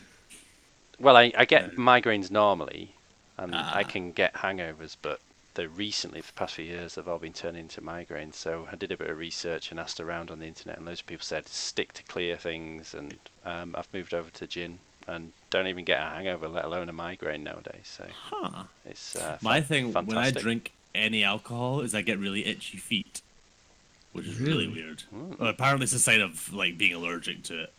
But I'm like, I don't care. When I was in Japan, we all used to drink habusake, which is it's like a hard liquor, but it's got a habu snake inside the bottle, which is a rattlesnake. What? And some of its venom is actually still in the drink, so they usually try to cut you off after 3 shots of it because it can paralyze your liver. oh my god. Yeah, it's a lot of fun. Yeah, that beats my Prosecco. And but no, I mean I actually drink gin now too, primarily like gin and tonic, and I think that's why I don't get hangovers is because technically like the tonic, hydrates you as you're like all the ice don't as know. well. Yeah, and I drink a lot of red wine and get the worst hangovers. I drink 2 kilos of lager. That'll give you some hangover. Someone bought me a brewery tour for my birthday that I went to last weekend, and so normally I stay away from beer, but this was through the day, so I had a few beers and then moved on to the gin later. But it was at Brew York in York, and it was absolutely gorgeous. And they have like this burger bar above it, and it was probably one of the best burgers I've ever had. Really recommend it, Brew York. And if Brew York would like to sponsor this podcast, then I'll send that to them. We could use it to pay for stuff. Jed, I'd like you to know that I heard every word. and they all hurt. It's okay. I've been called. See, I usually just mute my mic when I'm talking shit. It's easy. So you just talk to yourself. Talk to yourself. I talk to buttons. Where's the? Oh, Whose button's Right. like a little I can't say it. That'd have been a good joke if I could have said it. Jesus. Ventriloquist doll. Ate your words. No. You are going to play Dungeons and Dragons now. So, Oh. I'm ready. you I feel that set limits off- my roleplay choices, and I don't like. I'm going to ban you from this server.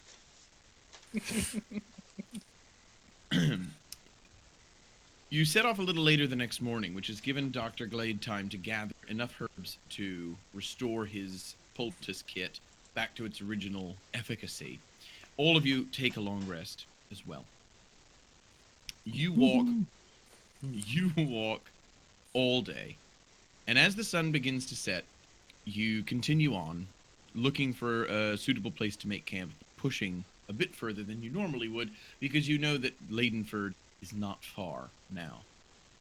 As the sun begins to set further, you come upon, as you're walking down the road, I should say, in the dark, as it's dark. Malin has a torch. The human, the only one without dark vision, has the torch to help illuminate the way.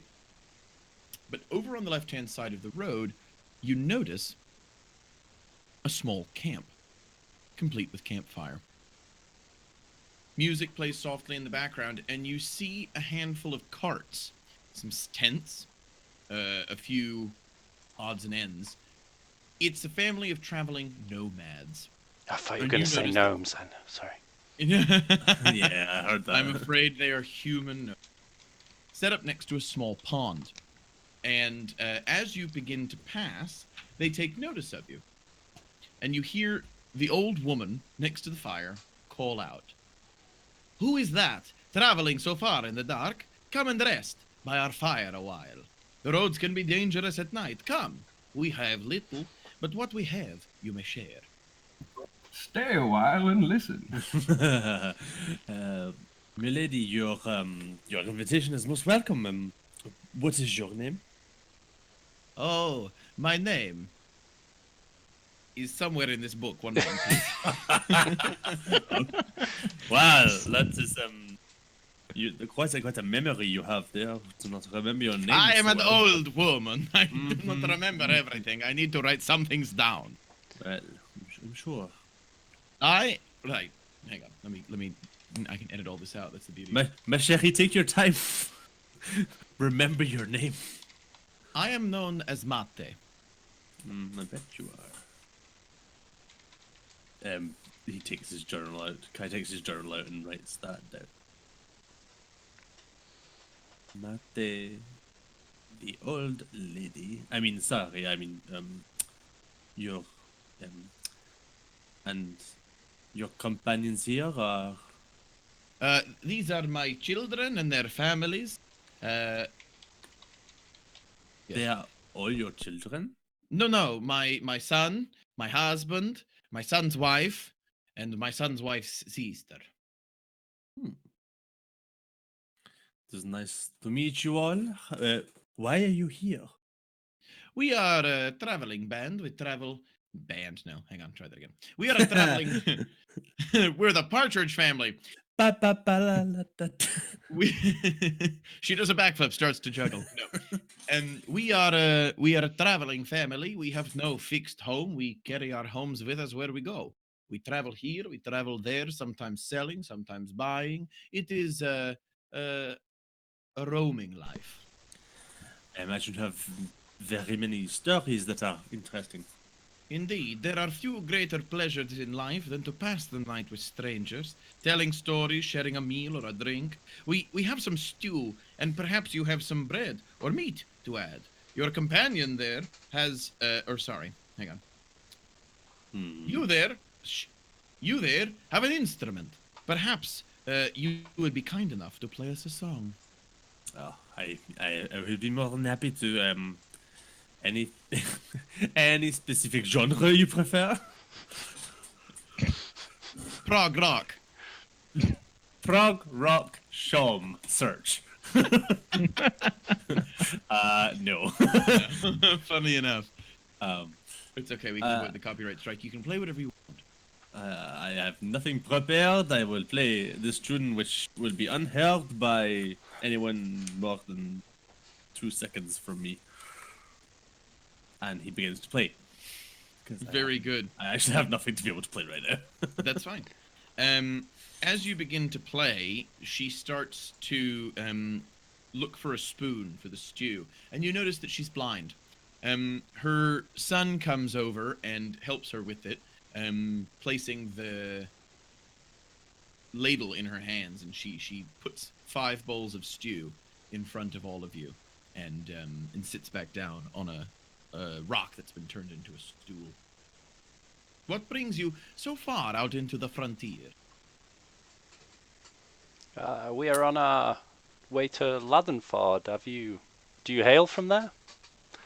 We do not come from Leidenford, no, but we have visited several times.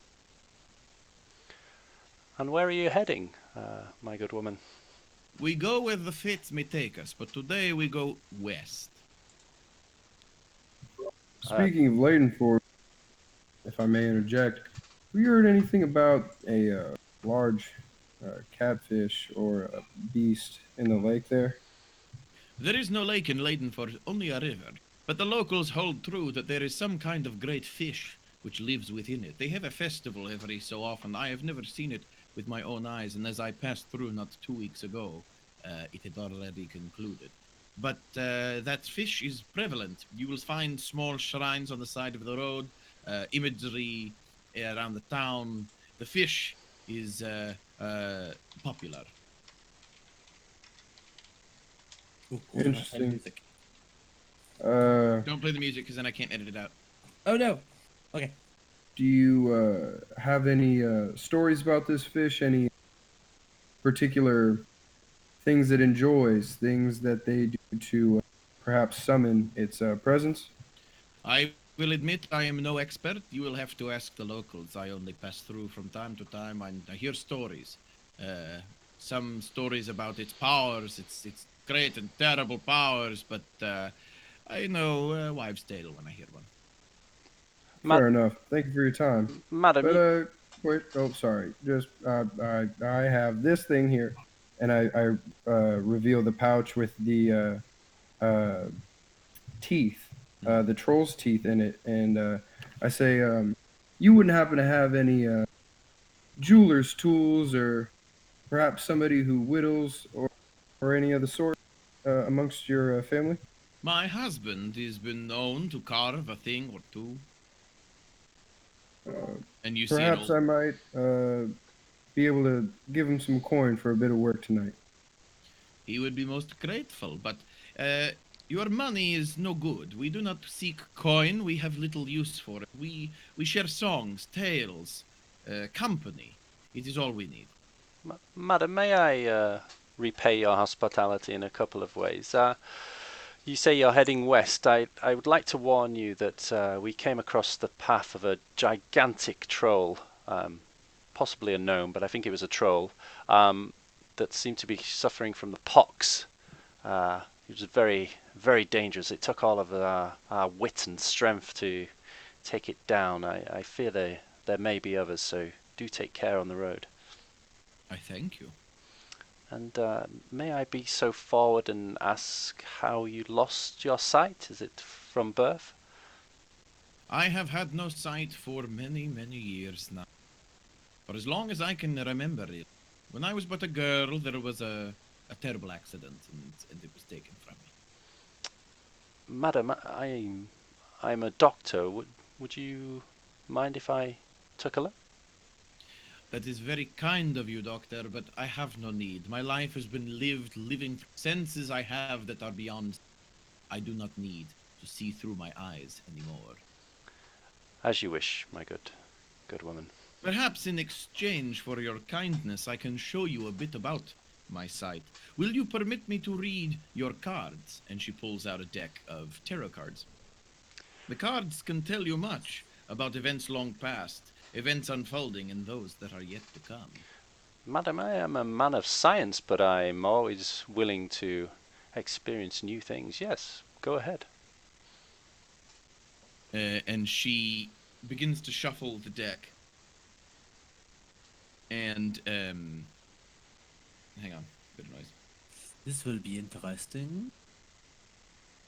She begins to shuffle the deck and places 3 cards down in front of you.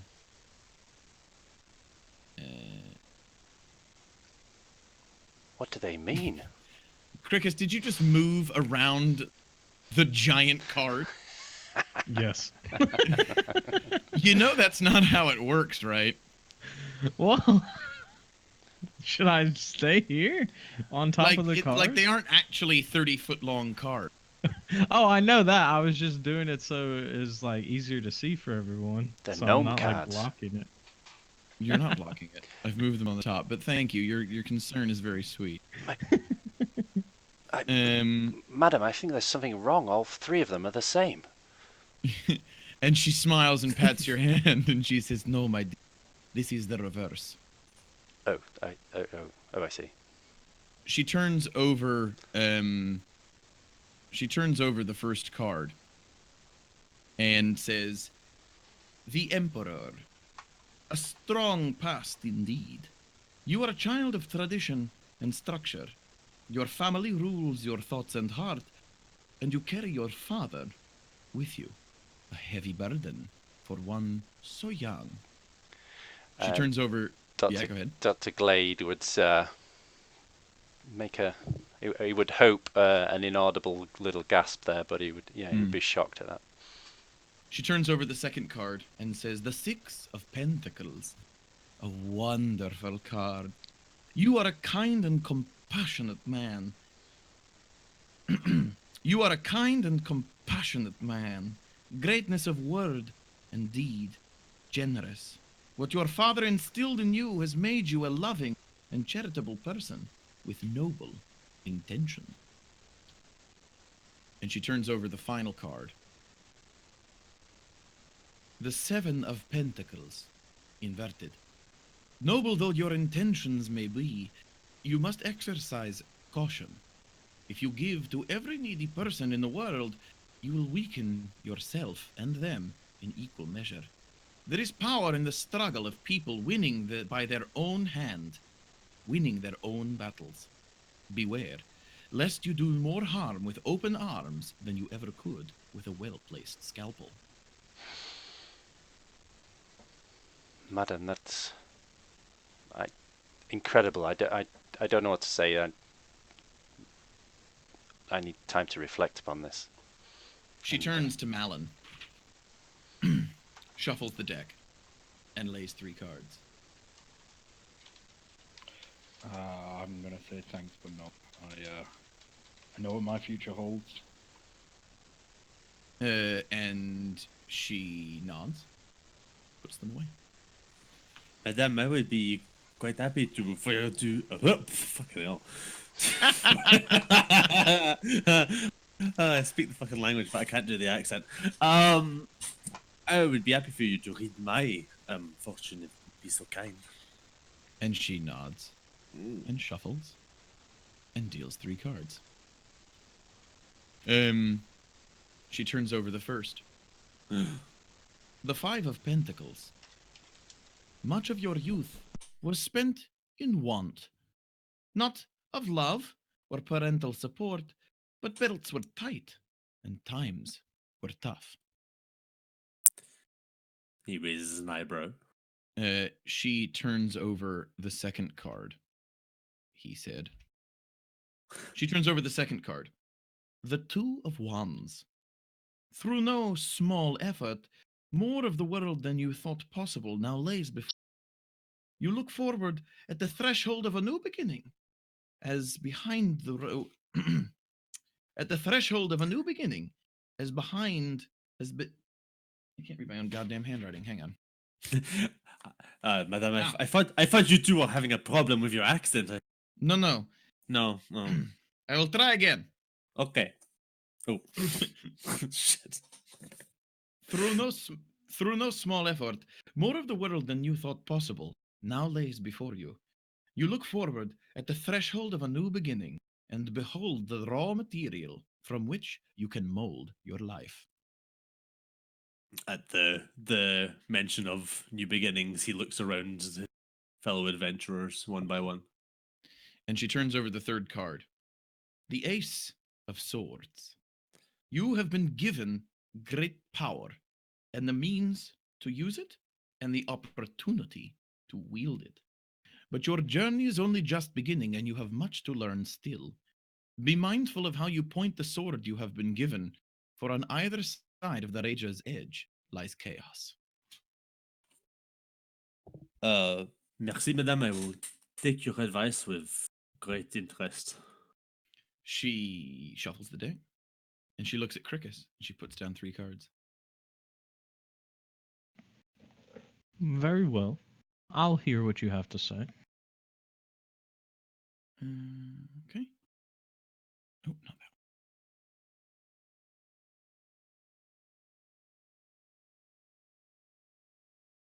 that. Okay. She turns over the first card. You, my poor soul, are a victim of great betrayal. You, you are a victim of great betrayal and unavoidable circumstance. You have been betrayed by those you loved and by fate itself, and you have suffered greatly for it. And she has a very sympathetic look in her eyes. She turns over the second card, the 6 of Cups, inverted. You do not wish for pity from the world, nor tears shed on your behalf. Why then do you torture yourself so completely? Looking back is important to understand how best to move forward, but your past anchors you more firmly than you realize. And she turns over the third card.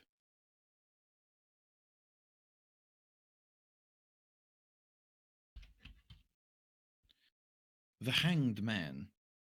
Take heart. The fear you cling to like armor will soon be lain down. You have no need of it in the journeys to come. You will be free of your anchors soon. And she shuffles the deck. And she lays down 3 cards. And she looks at Boone. Boone takes a deep breath. Coming from where I'm from, things I've experienced, I try not to put my faith in things I can't hold on to, things that aren't useful in the moment that they are. Putting faith in things hasn't gotten me too far, but no, I don't want to put myself on the outside of this group. I look at everybody. I look at Malin and Cricus, and let's see what they got to say. And she nods understandingly. And she turns over the first card. The Devil. Fuck. Do you say that in character to her? Yeah. You are a creature of the world and have samples. You are a creature of the world and have sampled its delights and its horrors. You are bound to the world and all of its materialities, but these bonds are not true connections. They are made of fear, of obsession, of insecurity. And she turns over the second. He palms a underneath his like half poncho where Mhm. he has a flask actually underneath there, and he like kind of like shifts and puts a hand on it and listens to the next card. The 8 of Cups. Something has broken. The old ways no longer hold meaning, and you have walked away. You left a part of yourself with it, and wonder if that loss is painful because it is good, or painful because it was a mistake. And she turns over the third card. Justice. The ledger of your life is unbalanced, but all debts are paid in the end. A reckoning is at hand.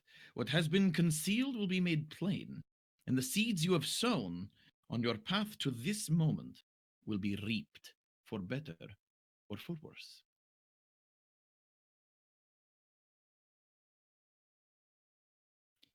And He takes a look at everybody and says, "Looks like we all got some kind of ghost." she shuffles the deck. She shuffles the deck, and she puts 3 more cards down. I have one more reading for you. One more reading to give. You share a journey together. I will tell you what will happen. And she turns over the first card. The Hierophant. Inverted. Before she starts, Malon will Yep. just move away. Yep, that's fine. You embark on a path none have ever traveled before, and which none could hope to follow. Free yourself from the shackles of your pasts, and forge an experience which is uniquely your own.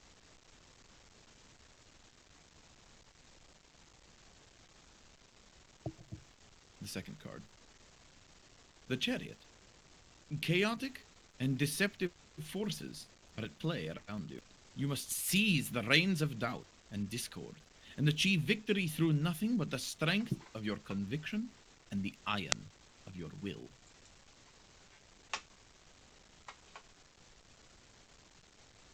And she turns over the final card. Judgment. Change is on the horizon. The choices you make in the journey to come will echo further than you can imagine.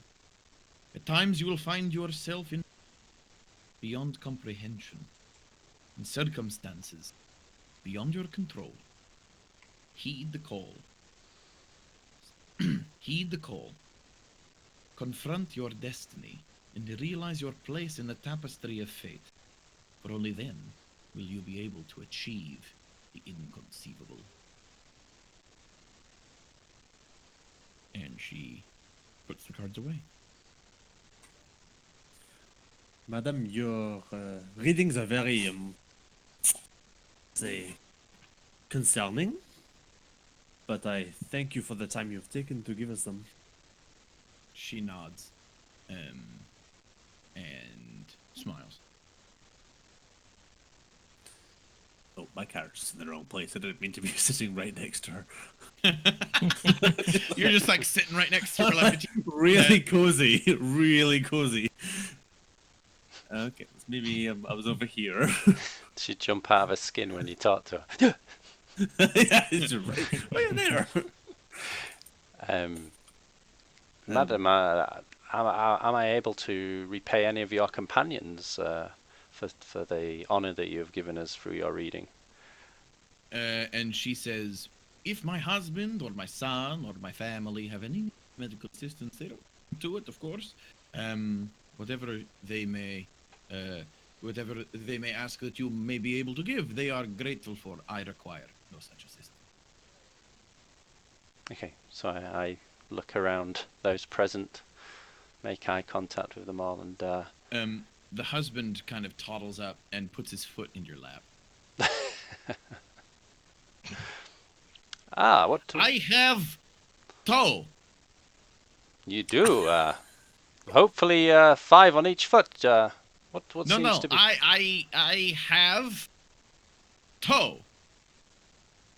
What seems to be the problem with toe? And he takes off his shoe, and you can see that his big toe, the ingrown toenail, is so bad it's circle.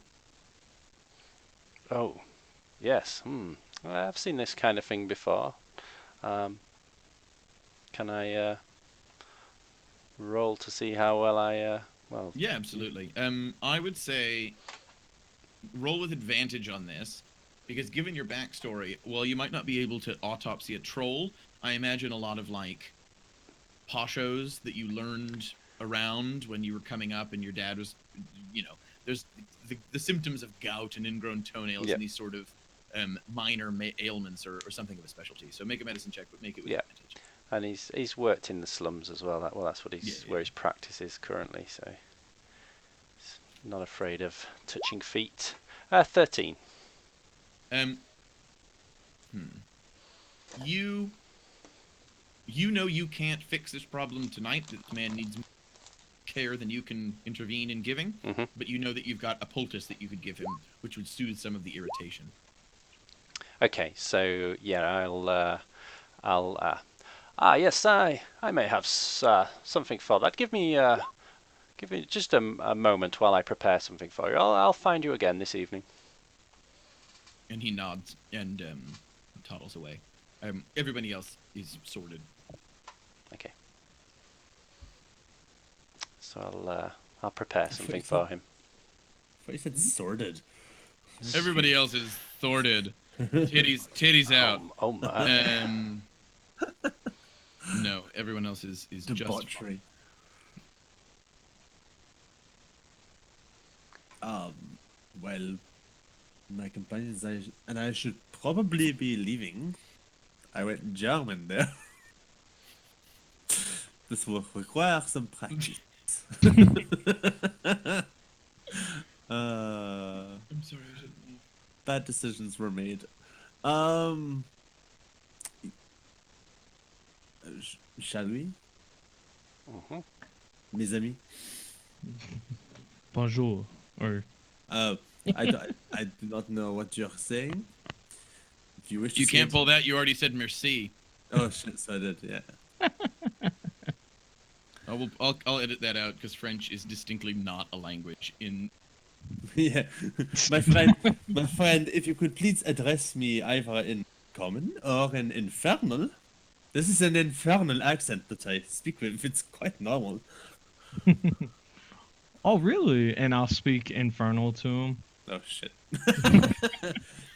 well, clearly. So you know infernal? Clearly, your infernal is not native. I just sound like this naturally. I'm sorry. I don't know. I have a certain je ne sais quoi. No. So wait, are we camping with them, or I are we? have no idea. Yeah. I assumed we had just rested and we were moving on. I would just treat this rest. But anyway, before Boone's gonna stand up and say, while Dr. Glade is business on the toe, he's gonna walk over, husband, pull the teeth out of the pouch, and say, your wife has told me that you got skills with a whittling tool. You might be able to fashion some dice out of these. And he sort of scratches his chin and he takes the tooth and he looks at it and he says, tooth. And he gives it back to you. Yes, correct. And then I'm gonna lift it up, and point at him, and say, dice. And then just kind of pantomime rolling dice. And he goes, and he nods.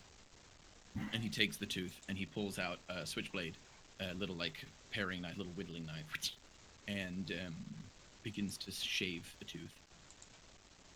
Great. And then I kind of place the other two. As he's doing that, he's going to pull out a deck of cards, and then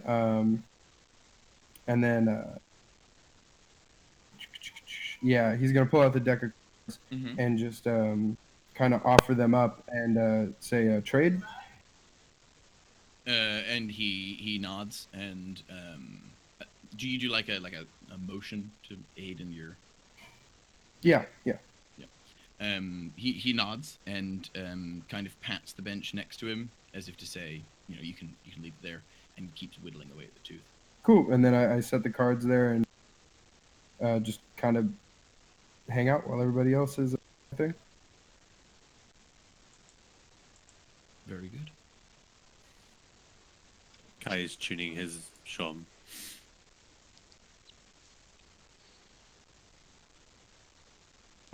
Dr. Glade will approach Kai and I'm looking forward to hearing this. I've heard many an instrument in my time in the courts, and at various parties, but I'm not sure I've heard this particular instrument. You've never heard a shum? It's quite common, I thought, but okay. And he will start playing a little ditty on on the shum to demonstrate. Perfect. Very good.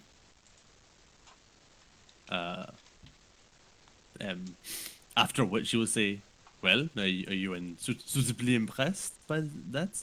Oh yes, delightful. Great. Play great, some I'm more." glad. Okay. And he will. Another. he continues for some time. Very good. And then I'll hand my mustard poultice to the husband. Apply this. I'll give him enough for 3 days. Apply this for the next 3 days. It's also very good with steak, but best on the toe.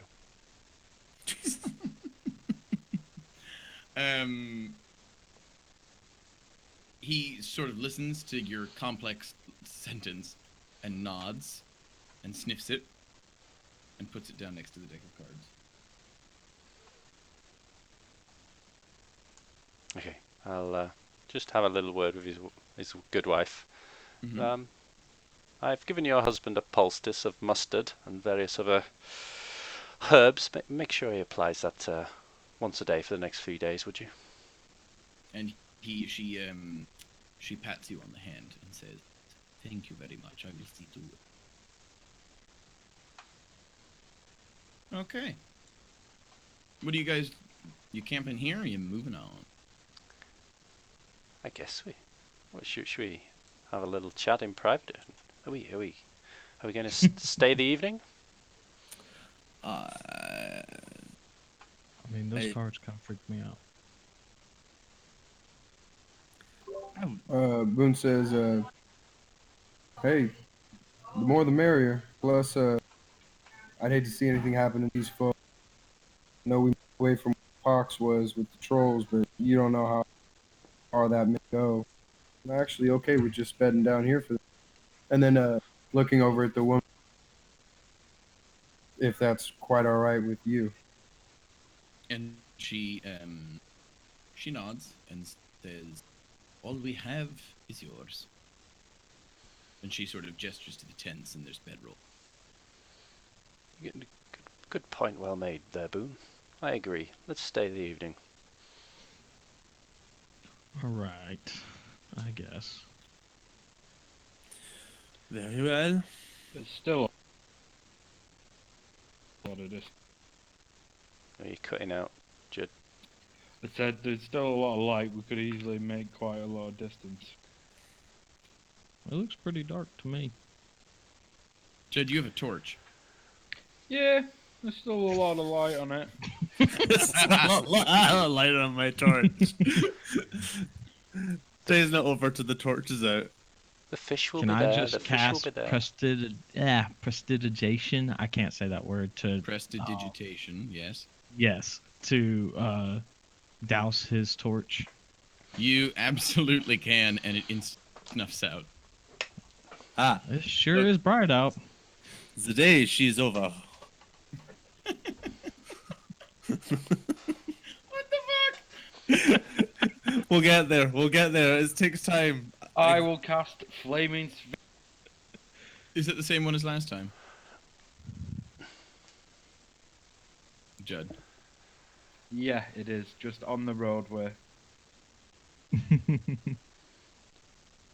Gentlemen, we appear to be scaring these good people. I'm having a lot of fun. I don't know. I will instantly set it out again. You can't set out his magic spell, I'm afraid. Torches. Aw. Dispel, counterspell, something. Do you have anything like that? I'm looking. Let's blow our spell slots on this.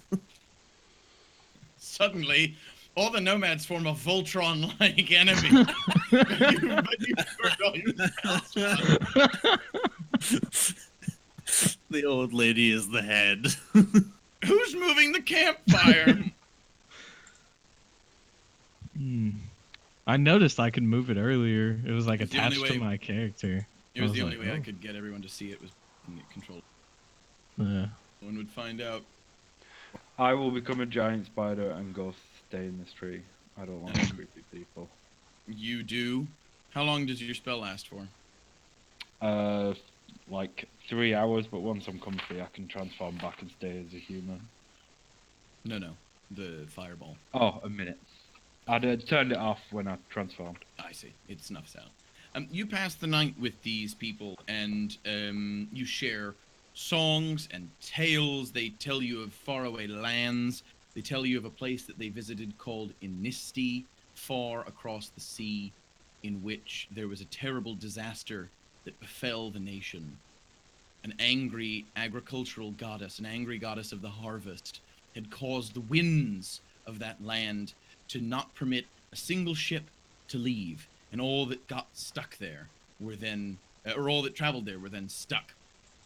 And it was only by the heroic efforts of a few brave adventurers that the goddess was placated and the people saved. And all of this happened only 6 or 8 months ago. And this is the story they tell you, these brave adventurers. They seem like excellent people.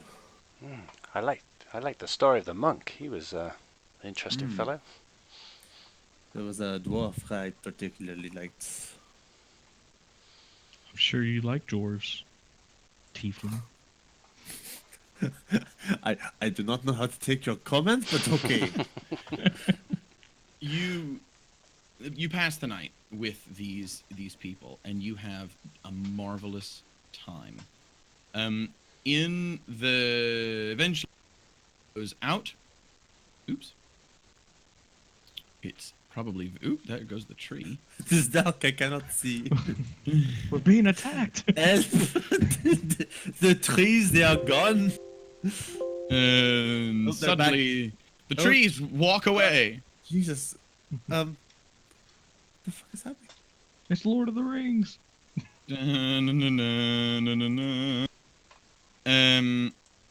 Eventually the sun. I'm trying to get the light on. Eventually the sun comes up. This should do it.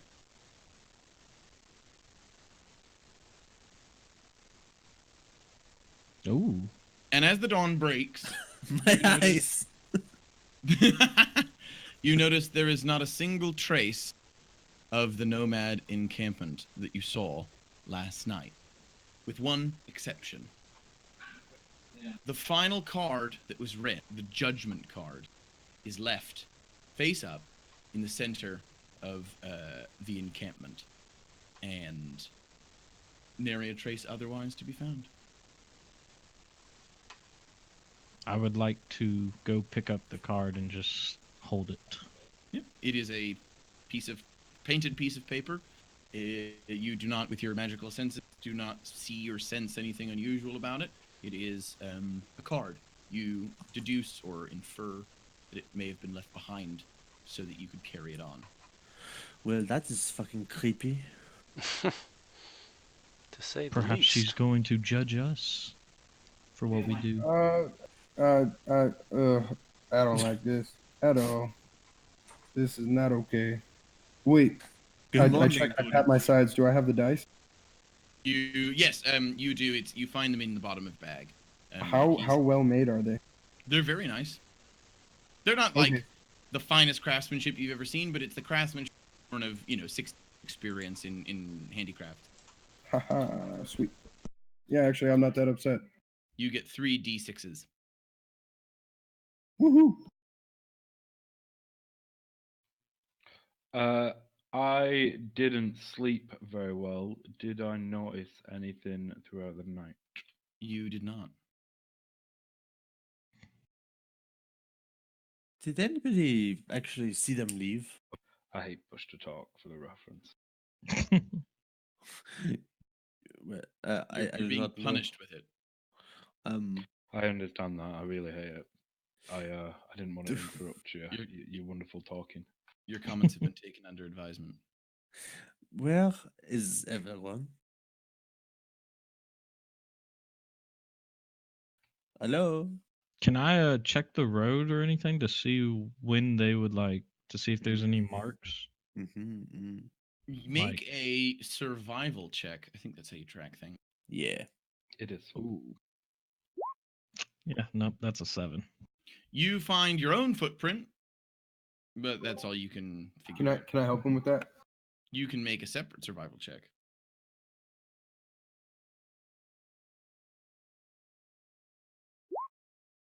Ooh. You I will- find, yeah. No, go on, do that. But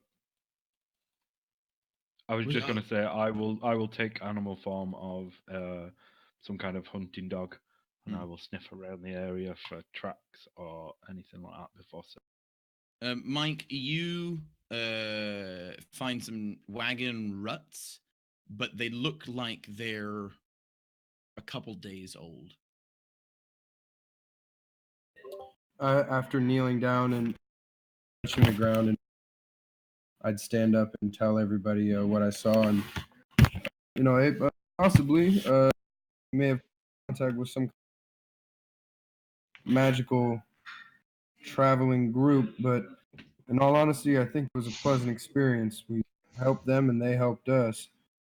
I think we can only hope to think this is some kind of guidance. I don't know. I don't really like magic that, and What it kind of help stinks exactly that do you So think if we we could get gave? moving soon, that'd be best for you. What help exactly did we receive? I got the shiny new card.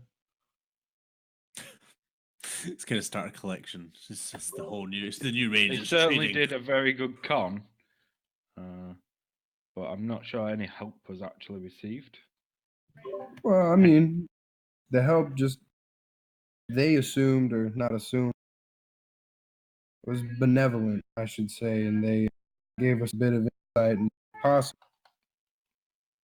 I'm trying to I'd focus say on the more fact that it was not. ambivalent or malevolent, but okay. Hey, we all just got to sleep with some ghost. I think that's pretty cool. You did. Good company is rewarding itself.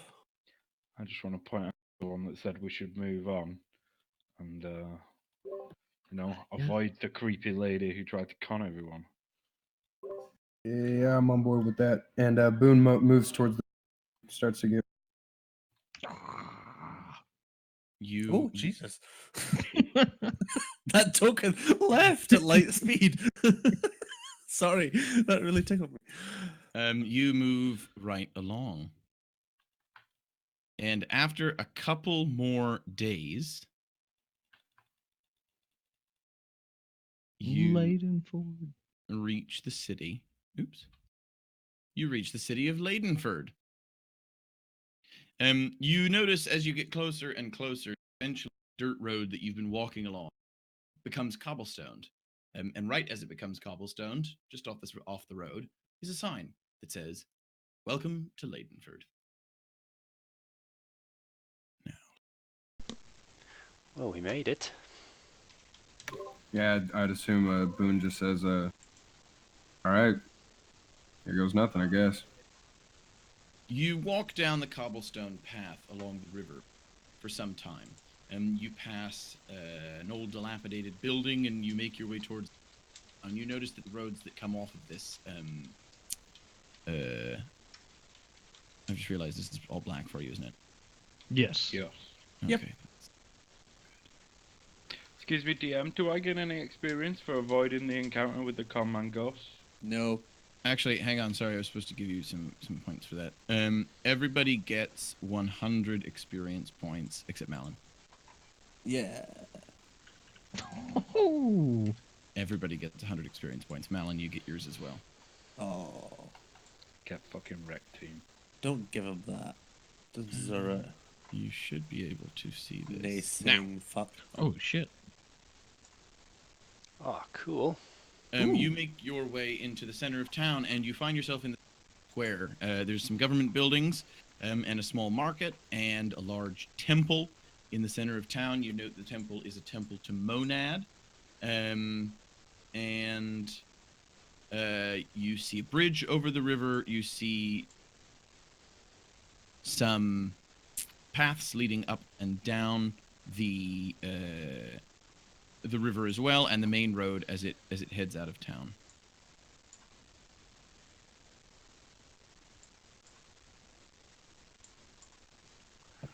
Are we gonna split up, or should we? I should talk more like a harken there. We gonna split up? Trevor, Mike's trying to talk.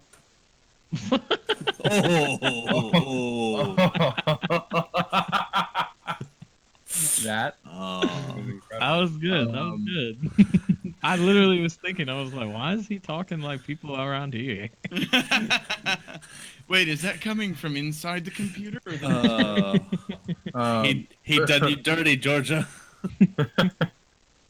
Oh, Trust man. me, Georgia does it for itself. Boone suggests to the group splitting up. Maybe some people talking to the local fishermen just to find out how exactly they would catch a catfish, if they catch catfish, or if it's just one. You know what I'm saying? Maybe they love catfish because of just one big one, or and then some other people trying to figure out anything else they could know. Maybe just in looking at the town. While you all do that, Kai will go source us some lodgings. Stand by. Excuse me, Oh. DM. Jesus. If you say that one more time, I'm gonna slap you. Yes, my dear player, Special child. my sweet baby boy. I would like to spend some time recalling everything I know about catfish and the fishing thereof, and if I have any theories as to why this catfish could have grown so large as usually as it has. Okay, Is there anything I know in nature about that? That's what I mean. make a nature check. I feel like that's what you're angling for, because you do so very well at those. I mean, I would say that 24 is not a bad number to get, but yes. So the question was, how did the catfish get so big, based on what you know about them? Would I know anything? Yeah, from what I know about catfish, do they live long enough to just grow larger and larger and larger? Could I suspect this to be an unnatural effect? And what do I know about the habitats and of catfish? So catfish are by and large bottom-dwelling, like river bottom feeders. They are kind of gross as far as fish go. They consist on a diet of whatever they can root out of the mud, and can grow to a fairly substantial size. In real life, I think the largest catfish ever caught was 10 feet or something stupendous. I mean, there are different species of catfish, of course. Some grow bigger than others. 20 feet, however, is unprecedented. You've never heard of a catfish grow that large. If it's grown that big, which is possible, if it's grown that big, it's very, very old, or magic. It's magic happened, and magic made it. Magic made stuff happen. This isn't what normally happens. I'll go with that. Yeah, go ahead, sorry. Sorry, I was going to ask a question of Kai, but if you would continue your thread, then go for it. No, unless Jed had more. Yes, my doctor. I just said Herr Doctor. That's the wrong country and wrong accent. My doctor's a bit creepy. My doctor. If you're going to look for lodgings, I wonder, perhaps if you could find us something next to the river. If we may decide that a little nighttime poaching may be in order. Of course, I shall do what they can. Is mentioning anything about this fish a wise choice? Well, the old woman did say that there were shrines dedicated to it. That does make me think... They have a festival to this fish. If we come around asking loads of questions about a fish, and then the fish dies, do you not think someone might put two and two together? They may just see us as tourists. But We may help one old man and ruin the lives of, well, hundreds, maybe thousands who live here. I think we do need to learn a little more of this. I mean, that's beast. their problem. I'm all for killing the fish. I'm just saying, we want to kill the fish and not get caught for it. Unless they give us the gold to keep it alive to match what we're gonna get. I don't think we're that intimidating. Speak for yourself. I turn into a bear that controls. Yes, and perhaps the prospect. I'm sorry. That's probably the best line I've heard in a while. Speak for yourself. I turn into a bear that controls fire. Just take a point of inspiration. Thank you, DM. Everything I do is for you. Fair enough. That's a really good point. I'd also like to vocalize old creepy ghost woman. What'd she say earlier? She goes, the choices you make now could drastically affect your future, no matter how big or small. Now, I don't think killing this fish is a big deal, but I think we should get a talk of the town, because maybe, now, just maybe, that old man that we talked to, maybe he was the one that tried to kill this fish. And he got bested by it. He has a personal vendetta against this thing because he was trying to be head honcho. I want to get a big fish and got slapped around. Right? Now, maybe this fish is just like rolling around. Maybe it's just an old fish. Now, if we go in here killing fish all willy nilly, now we're the bad guys, right? Now I'm not looking around. I like gold just as much as you guys do. But I think we should try to get a lay of the town. Maybe we can get some stories about this fish helping people. Or maybe if it is a dickhead, we'll just go ahead and lop its head off and get our gold. I don't really care that much. What I do care about is not ruining the lives and livelihoods of the greater population of people. I'm just throwing that out there. I mean, we accepted a contract. You know. That contract can eat my butt. I'm not trying to hurt yeah, people in the big run. Like carry out the contract because we accepted it and got paid for it. If these people can't live without a little fish, maybe they don't deserve to live. Actually, it's a big fish. Which may possibly be their god. Maybe they have a museum. Why don't we go our separate ways, discover as much as we can about the fish, this so-called religion perhaps, the people, the mood, and meet here in, let's say, 4 or 5 hours. Hopefully Kai will have some accommodation by then. I'm on board with that. I quite fancy a stroll along the river. I perhaps head north along the river and see what intel I can gather and any sign of fish. And I will go south. I will. Oh, I'm blind again. Wait, why am I blind again? Alex, am I meant? Okay, thank you.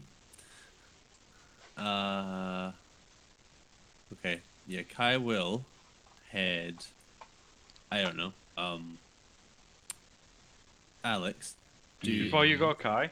Oh, hello. Oh, Yes. who was going to ask questions? No, I'm going to find lodgings. Oh, your lodgings, right? Never mind. Dr. Glade's going to stroll north along the river, and if he bumps into anyone, he may I'm coming along inquire. the river. Okay. Does either side of this river seem like more of the type that would have inns? Like, is one side private residences, is one side like inns and stuff? You get the sense that the other side of the river has more residential vibe, and the side of the river you're on now, the eastern side of the river, is more of a commercial zone. Not 100%. I'm not going to go into the fascinating and complex world of Skenososian zoning, but by and large, that's the division. Okay, I'm not. I'm in the river. I'm meant to be I'm on the path here. There we go. Okay. And I'd like to just check these buildings just to see if any of them seem to be inns. I'll just keep walking up this way. Sure. So I guess was somebody walking north? Dr. Glade, were you Yeah. walking north? Maybe we'll Oh, take. we'll walk up together until we find an inn, and then I'll Yeah, go we'll- out to the inn. We'll go our separate ways. And Yeah. So yeah. So do we find an inn anywhere? The only inn that you find on this side of the river is here. Is just up a bit, maybe another. Actually, I'll tell you. And it's called the Catfish Lover.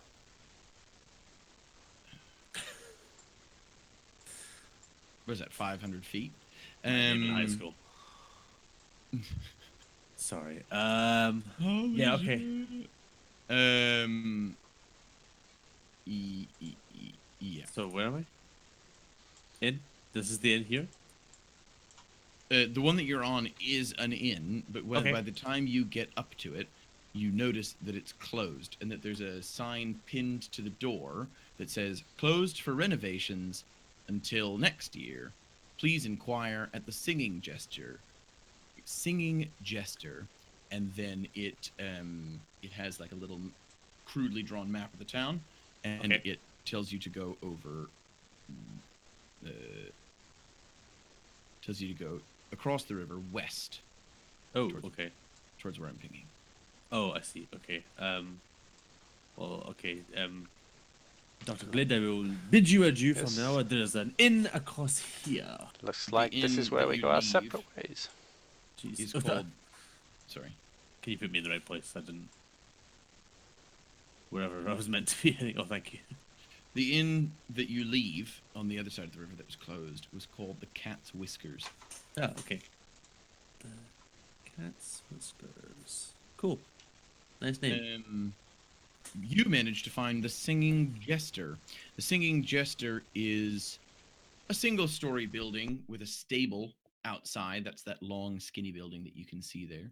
Okay. It's made of built-up stone that's been mortared together and a tiled roof. It seems pretty. I won't say pretty quiet, but it's not the busiest place in the world. And the door is ajar. What's it I called would- again? Sorry to interrupt. Yeah, sorry, what was The the... Singing Jester. Singing Jester. Oh, yeah. I enter. You sure do. I sure do. It's what I do to buildings. Dun, dun, dun, dun, dun, dun, dun, dun. What are you called? Me, Kai. Kai.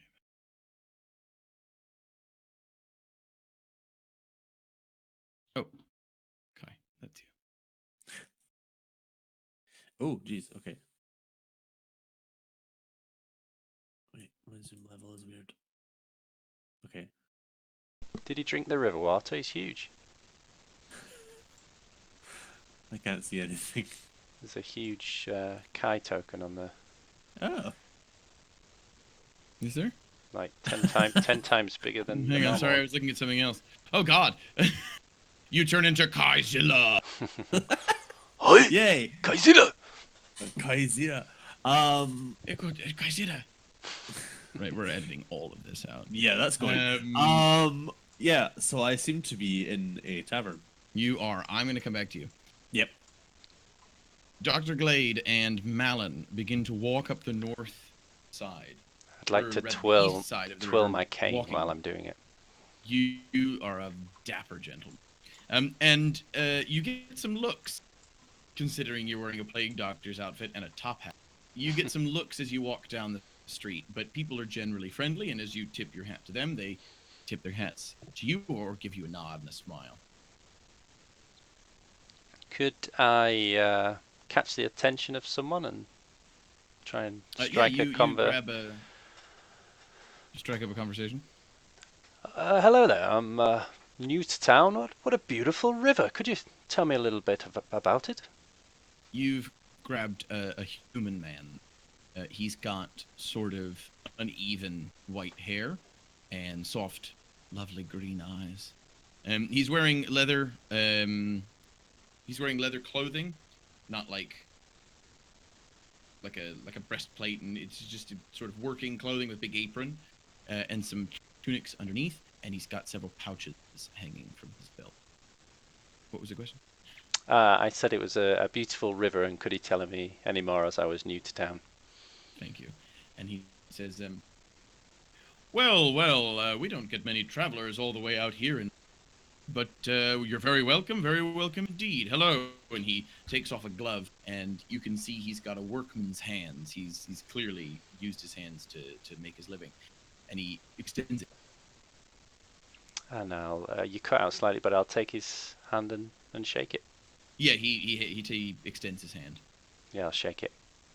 He says, my name is Oddhort, and it's a pleasure to meet you. I run a blacksmith's just up the ways a bit. What brings you out here to Leidenford? Well met, Hod. I'm Dr. Glade. I'm just I'm a man of science. I've been just along the road collecting herbs and various medicinal plants and fauna and flora for my research, and I've heard interesting tales along the road of the fish life in this river. I'm fascinated to hear more. Indeed. We aren't the world power in fishing, but there are plenty of interesting things to catch if you're a man who enjoys such activities. Well, yes, I've given. I'm no expert. Caught the odd fish in my time, just with a net or a rod. But I've heard there's a beast in here. What? How would I even attempt to catch a fish so big? And he puts his hands on his belly and he gives out a great laugh. You're talking about Old Leiden, aren't you? Old Leiden? Is that so? The beast has a name. Indeed, the great catfish that lives in the river, 20 feet long, shakes the earth, comes and goes without a trace. You've heard the legends.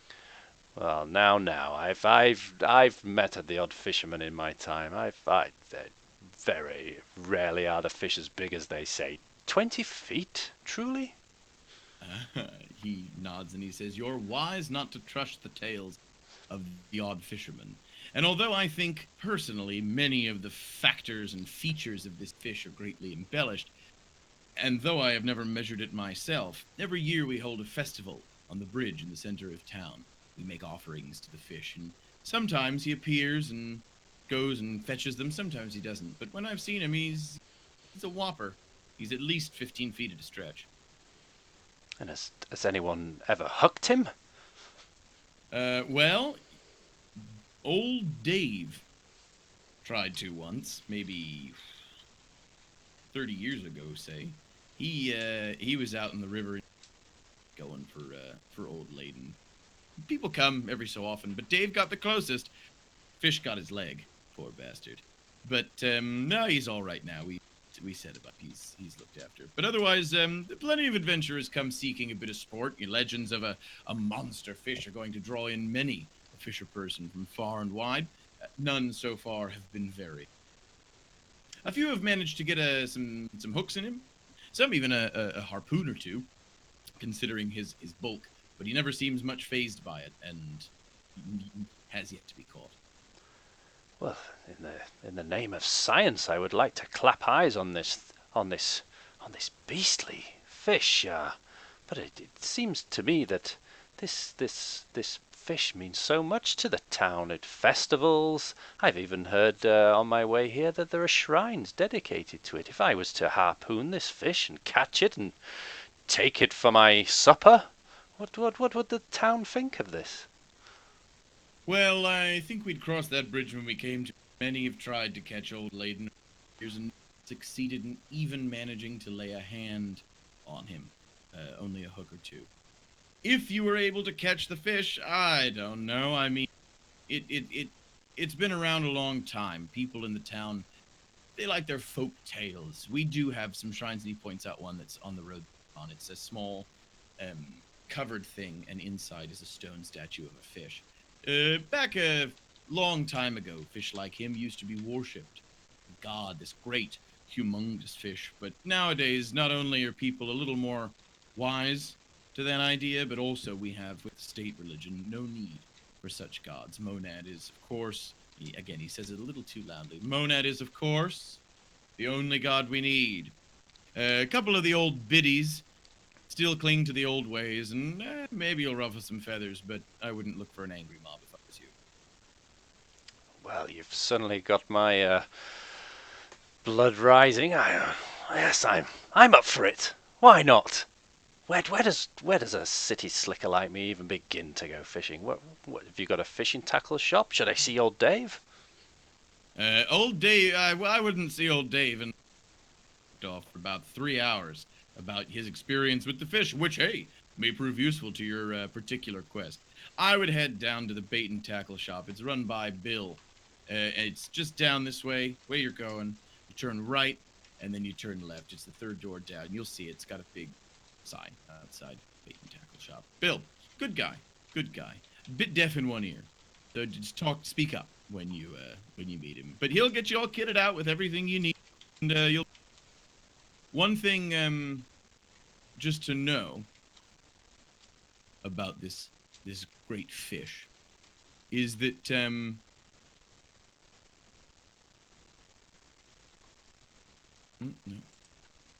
one thing to know about this big old fish is that people have tried over the years to catch him, and they've tried different baits, this, that, and the other.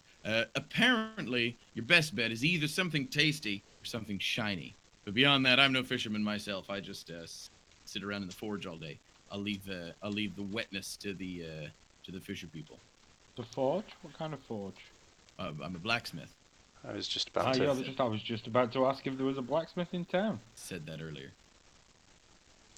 I don't listen very much. Hi. And where's your shop? Because I'm sure I could commission a few items. Oh, very good. Well, I'm on my way there now. Actually. Call on me. It's just down the way you've come. You turn left, you go down the main road, and it's off the offshoot. You can't miss the smell, and you can't miss the unmistakable sound of good old-fashioned hard work. I'm a fan of that myself. I'm sure we'll be stopping by. Look forward to seeing you then. Say, do you guys have a place to stay? One of our colleagues is looking for somewhere, but we would be open for any suggestions. You've been mighty helpful so far. I must say, this has been a very warm welcome. Well, it's small town folk, small town customs. We're a fairly hospitable people, and like I said, we don't give. So they're all.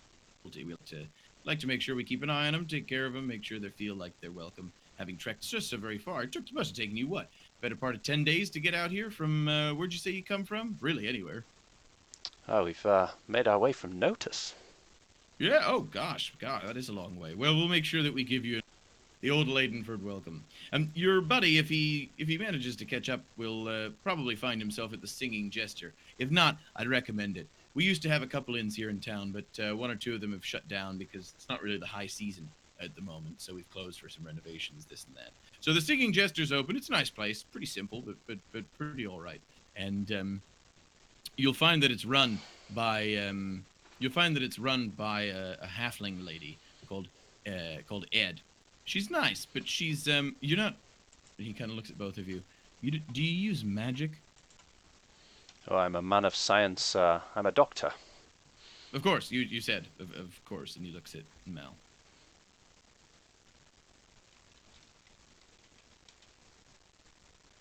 Mal is. Catfish got your tongue? Who completely misses the cue. No, can't trust magicians. Fucking pushed it. No, it's all right. Ed had a bad run of luck with some wizards back in the day. Made her real jumpy around magic users. So if you're not magic users, then yeah, you'll be fine. But if there's anyone else, if your buddy, for example, happens to be, just keep it on the down low. She's got a thing, and you're liable to lose some fingers. May I ask you one more question? You mentioned the catfish. They like something shiny. Is there a bait fish within this river that they target? Ooh, that's a question for Bill. Okay. But I'm just with your skills. I'm just thinking if there is such a fish, would you be able to perhaps make a metal version that we could drag through the water? I can make anything. We may be. How are your stocks on silver? I'd have to take a look when I get. They're not too bad. We live fairly close to the mines, so we get regular trade caravans passing through here as they head towards bigger cities. Generally pick up what I need. I'll be looking for silver and chains. But we'll All come right. by to your shop and make a commission. Come on down, and you'll be very welcome. Come on down. Well, you've been very helpful, and yes, like I said, a warm welcome. We'll be on our way to Bill's. I think I've got an inkling to catch a catfish. And Well, he, last question, do you guys feed the fish? Can I watch his body language for any kind of reaction? feed the fish. Feed it with the offerings, or do people leave food out for it? Because it's unusual for a fish to grow that large unless it's. Oh, sure. I mean, getting a the lot of festival. The festival is a time of great feasting. It's around the harvest time, so we generally we sink a boat. We get a boat. We sink it into the river with some nice the fine crops, the good meat, pretty rocks and things, and occasionally the odd coin. And that's our offering. Shall we say, this sort of folk belief? We give that offering to the fish, and then back in the old days, they used to believe that it meant that the fish would control the weather and make it flood on the fields and give us good harvest the next year. So we give the best bits back to the fish. Nowadays, it's become mostly a tradition. Some of the wood, some of the food isn't even food anymore. It's wood carvings because we want to actually eat it. But generally we do that. Some people still chuck the odd apple or this and that into the river as they cross the bridge. Superstitious beliefs and nothing more. I don't myself, but yeah, a few things end up in there. Not enough, I don't think, to keep it going all year round, but certainly we do feed the fish.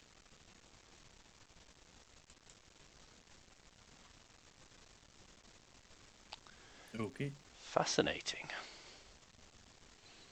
Well, we'll be on our way to Bill's. Cheerio. Hopefully see you again. And he gives a nod and he says, I'll see you down the shop. Did I notice any unease in his body language? No, he seemed to be telling the truth. He seemed very forthright. No I issue hate of it when sharing you the see information. that. Thank you. And he continues on his way, and he heads down the street. I'm thinking large chains, spears. Yes, great minds think alike. Yes, I do That's how I know. would catch something this big. I have known other fish to chase other fish and devour them. I do wonder if something shiny dragged through the water would attract its attention. Like a large silver and copper fake fish. Yes, indeed. See? The science is working well for us. Do that, some big chains, hook it, and then you and the boys can go to work on it. Yes, science and magic combined. Who knows what we may achieve. I have a separate question, DM. Mhm. Excuse me, DM. The spell Speak with Animals says I can talk to animals. What size do you think I would do it? Do you think there would be a size limitation for that? Please stand by. It just says limited information about nearby locations and monsters, including whether perceived or might have perceived within the last day, based off their intelligence as well, or their awareness. Seems to be just their intelligence that limits it. So even a small fish would still be able to talk as much as, say, a cat or a dog. I would say, so just looking at some of the stat blocks available to me, roll 20, when I look at beast. Hang on. I'm probably going to need to go now. That's fine, I'm going to wrap up in like 2 seconds. Okay, it's fine, I'll stay. A cat has an intelligence of 3. But like a fish, the only fish I can see is there's a giant shark. Here's a shark. An octopus is not a fish. It's a cephalopod. Octopi are really intelligent. Is a cephalopod a fish? A cephalopod is... Well, fish is actually not a real term. It doesn't matter. Sure. Yeah. The The octopus also has an intelligence of 3, which is good because it's about as smart as a house cat. All the fish I can see have an intelligence of 1, so I would say you would be unable to communicate with a fish. Oh, fucking bush talk. Yes, it'd be very difficult to get anything from them. Thank you. Thank you. You guys, I'll just wrap it up here. You guys head to Bill's Bait and Tackle Shop. You guys just head over to Bill's Bait and Tackle Shop, and you see the blue sign with a great big hook on the as the logo. And you make your way over there, and you open the door, and the man that sits behind the counter turns around, and he's got a crazed look in his eye. He's got a huge white beard and an offset hat, and his hand is nothing more than an enormous metal hook. Yes. And he says, "So, you've come to hunt the great beast fish, have ye?" And that's where we'll end for this week. Brilliant. Fuck, I love that guy already. Yeah, I do. You had me a hook for hand. Yeah, I was like, this is the guy. He's helping us out. He's coming with us. Please, He's in I'm the sure party. I'm sure you've seen this, What we Alex, want. already, but watch the Blackadder episode with the. You have the legs of a woman. I haven't watched that in forever. Cheeky rewatch. That is. How do I do this again? Just as long as we get classic. We're gonna need a bigger boat. Yeah. No. We already made that We're reference. not, we're not going by that. Oh, damn it! Somebody did it already. We done. What's the Dungeons and Dragons equivalent of a big Calagas cannon in its mouth? We can shoot. Some sort of magical grenade. Yeah. Eat this. We're just gonna move. We're just gonna work in every reference possible. Copyright strike. Copyright strike. Yeah. Get our hands off of you, bitch. That one doesn't make as much sense. That used to always send a shiver down my spine, that scene. Get your Get away from her, you bitch. That's what it is. Yeah. Classic. Because it's not hands, Also, it's next back. week I'm going to get some kind of tea towel to place over my keyboard and mouse, because I can't use the fucking annoying.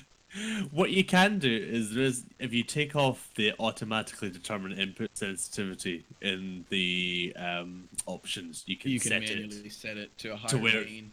so it'll only detect your voice. As not we your keyboard. know, I'm quite quiet usually. I'm a very quiet person. So Yeah, I mean, yeah, I've never heard you speak much before. I gotta go. Right. Bye. My voice. That was fun. Thanks, Alex. Oh wait. Whoa. Can you hear me now? Yes. Hear me now. I gave you 360 and Could you hear that? 100. Yeah. 100. That's fine. Yes. Yeah, we could. Yep, you're fine. Doesn't You work. crack on. You need to do it more. You might be doing it the wrong way. Could you hear that? Yes. Right. Oh. You might be doing it the wrong way. Well, fuck you guys then. Yeah, fuck you. Okay. Good night. Good Good night. night. See you later, guys. See ya.